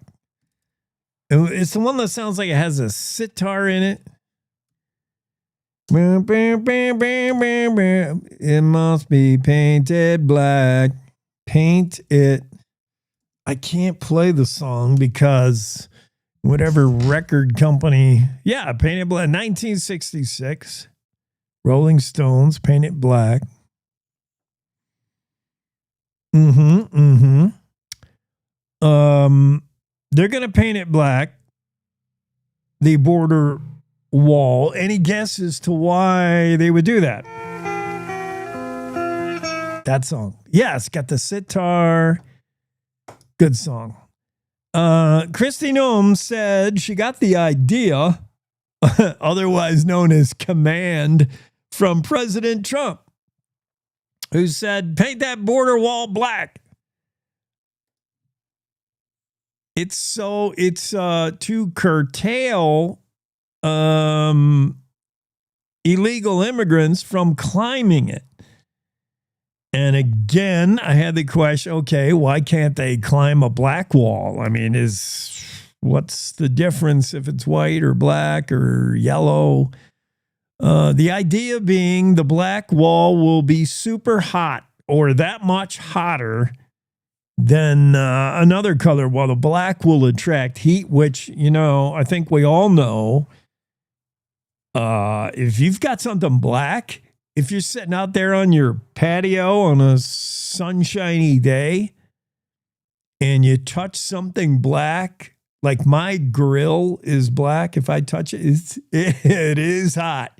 It's significantly hotter because it's black. And it soaks up the sun. It attracts the sun. So Homeland Security Secretary Kristi Noem said yesterday the entire wall along the U.S.-Mexico border is going to be painted black in order to make it hotter and deter illegal immigration. An idea, she said, was, quote, specifically at the request of President Trump. You can't make this stuff up. This is the world we're living in today. I'm not saying this is an absurd idea or a bad idea. I'm not making any judgments on Noem or Trump. I love me Kristi Noem. I want Kristi Noem to be the next president. Motorcycle riding, horse riding ex-governor of South Dakota, who when COVID hit said, ignored it basically and said, we're still going to have a motorcycle. We're still going to have Sturgis. She's got guns all the time. Every time you see a photo of her, she got another machine gun. Yeah, I'm all about Kristi Noem. She said, Trump said, paint that wall black. And she's like, that's a great idea. I'm just fascinated that's our world today. We're going to paint the wall black to make it too hot for Mexicans to climb over. Wow. We got to take a break. It looks like Vida has finally found us. So let me take a break, get her in here right after this.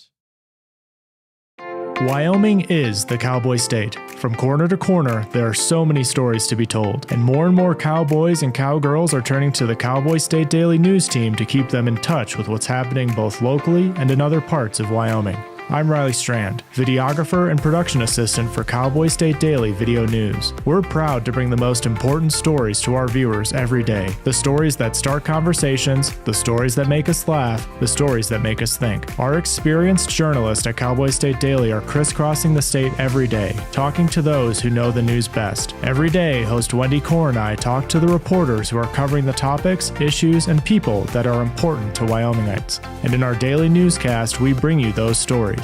Tune into the Cowboy State Daily video newscast every morning, only on cowboystatedaily.com. You're listening to the Cowboy State Daily Radio Network. Wyoming is a place of unlimited potential, a place that inspires us to dream. Since 2014, Wyo Lotto has given back over $180 million to our great state through transfers, winnings, commissions, and more. Dollars that have gone directly into your cities, towns, and counties. Dollars that have changed lives and set dreams in motion. Thank you, Wyoming, for a legendary 10 years. We can't wait to dream up what's next.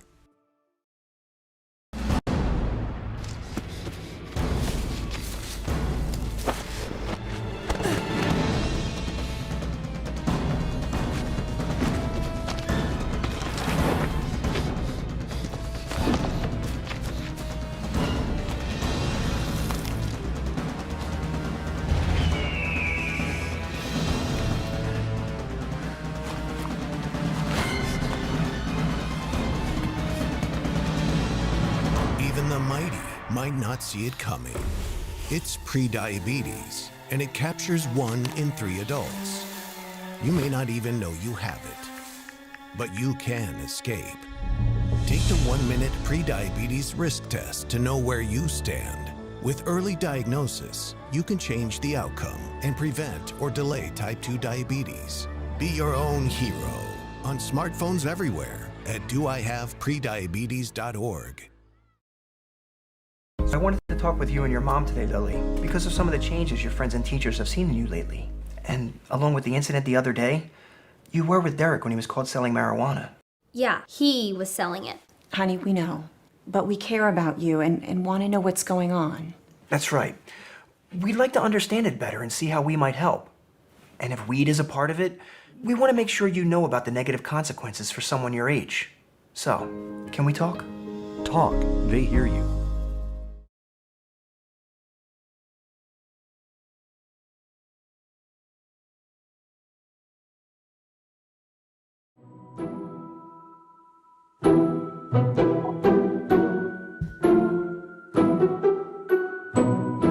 Cowboy State Daily Show with Jake, and I don't know why I picked this music bed.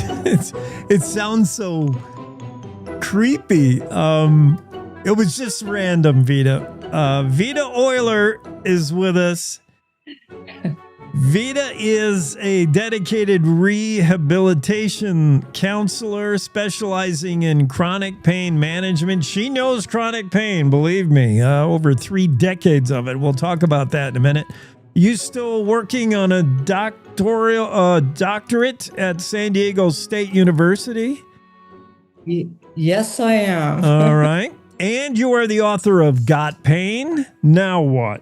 There's a lot of things we got to talk about with Vita, beginning with, yes, pain and how to deal with it. And it's personal to you, active athlete years ago. And what happened? What is RSD and what happened? This is just a freak thing. Yeah, it is.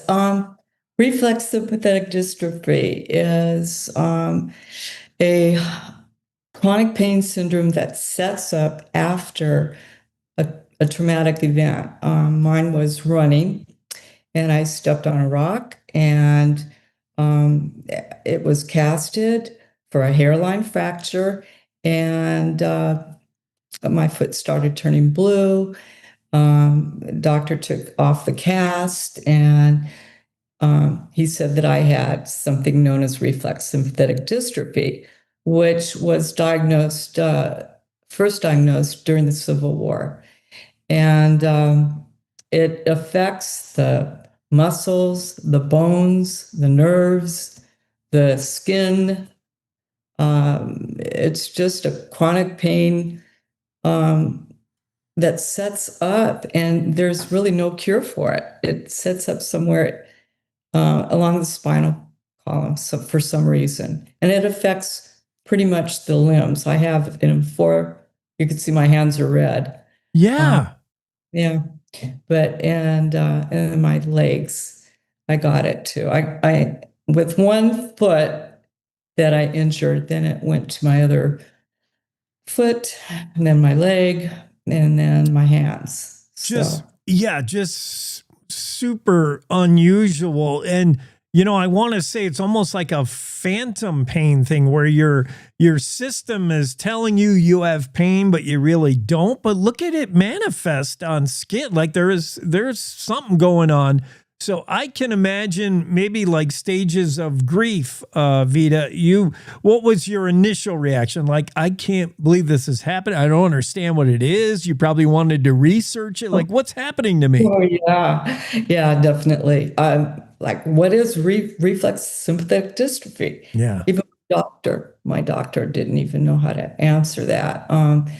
Because when I first was diagnosed with this, there was really no treatment for it. Everything was trial and error. And yeah, I was scared because I had this pain, and I mean, I couldn't even put sheets over my foot during that time. Oh, that's like shingles. That reminds me of shingles, which I've had. Yeah. You can't touch your skin. Yeah. Yeah. And with that, I was really just scared because I didn't know what it was going to do. And I had a whole life ahead of me. And yeah, I was really nervous about the whole thing. Now, this is 35 years ago for Vita, and once she comes to grips with like, okay, this is the new reality, now you're into pain management. Like, I might be living with this for a while. First inclination, I would think, is we're going to hit this thing with drugs, opioids. We're going to do pain meds. Where'd you start out?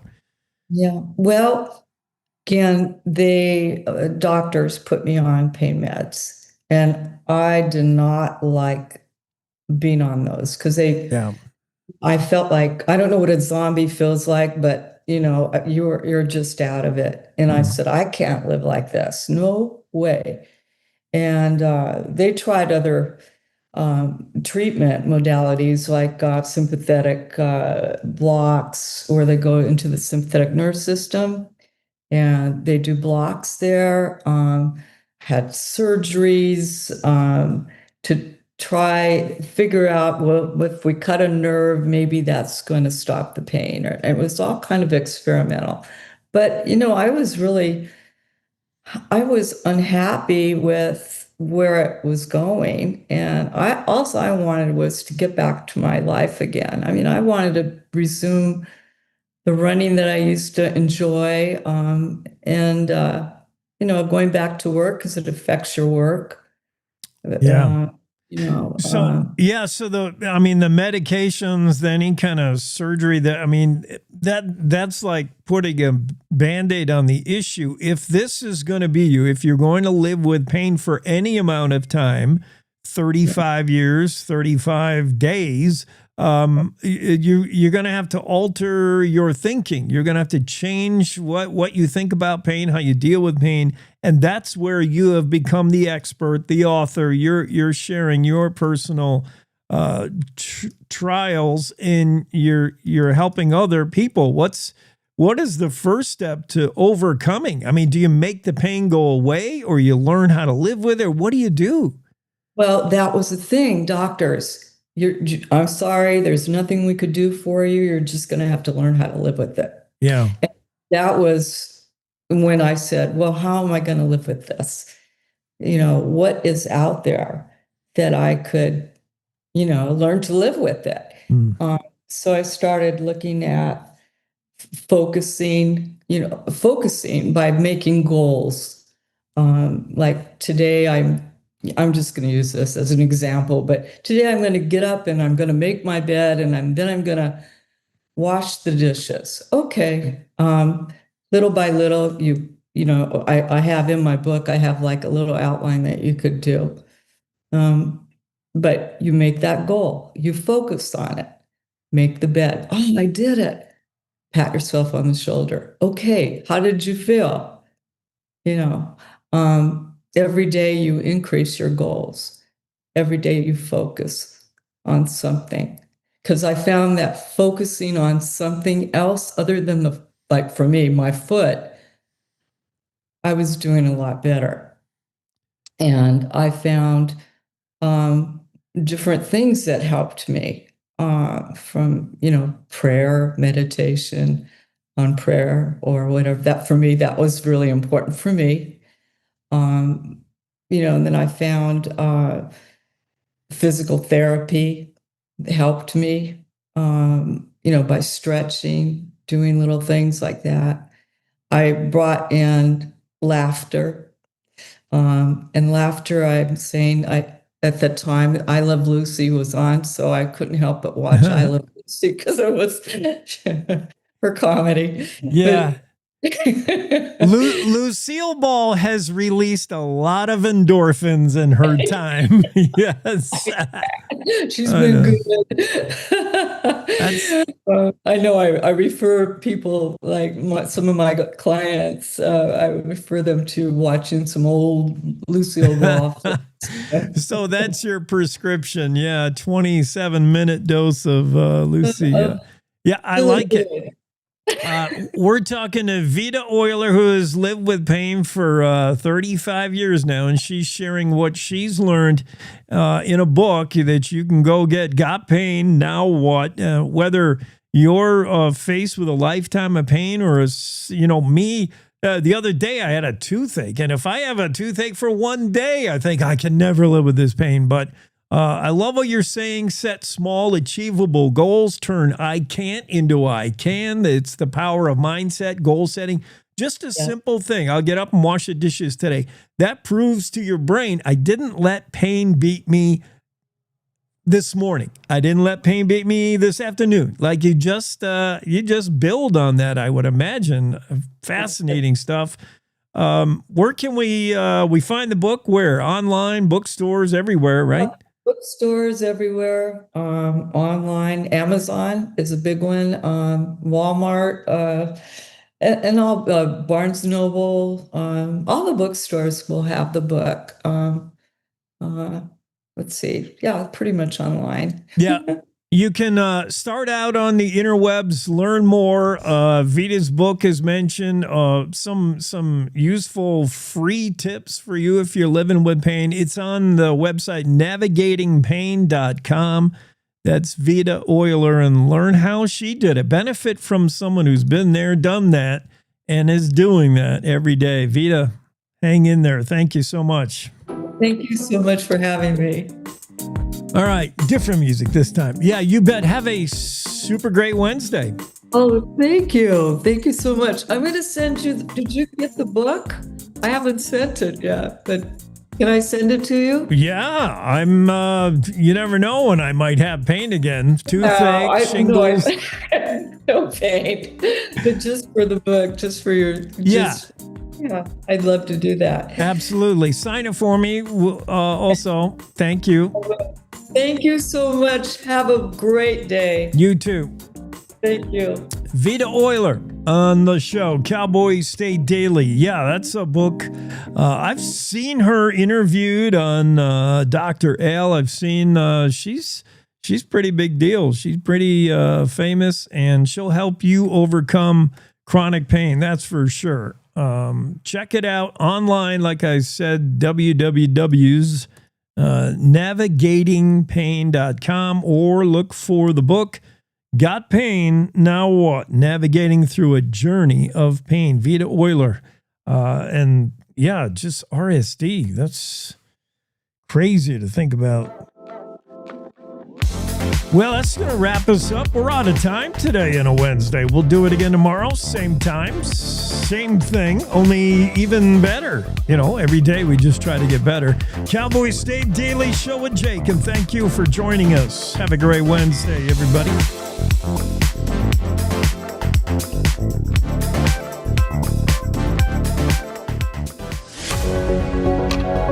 Good morning. This is the Cowboy State Daily Morning Show with Jake.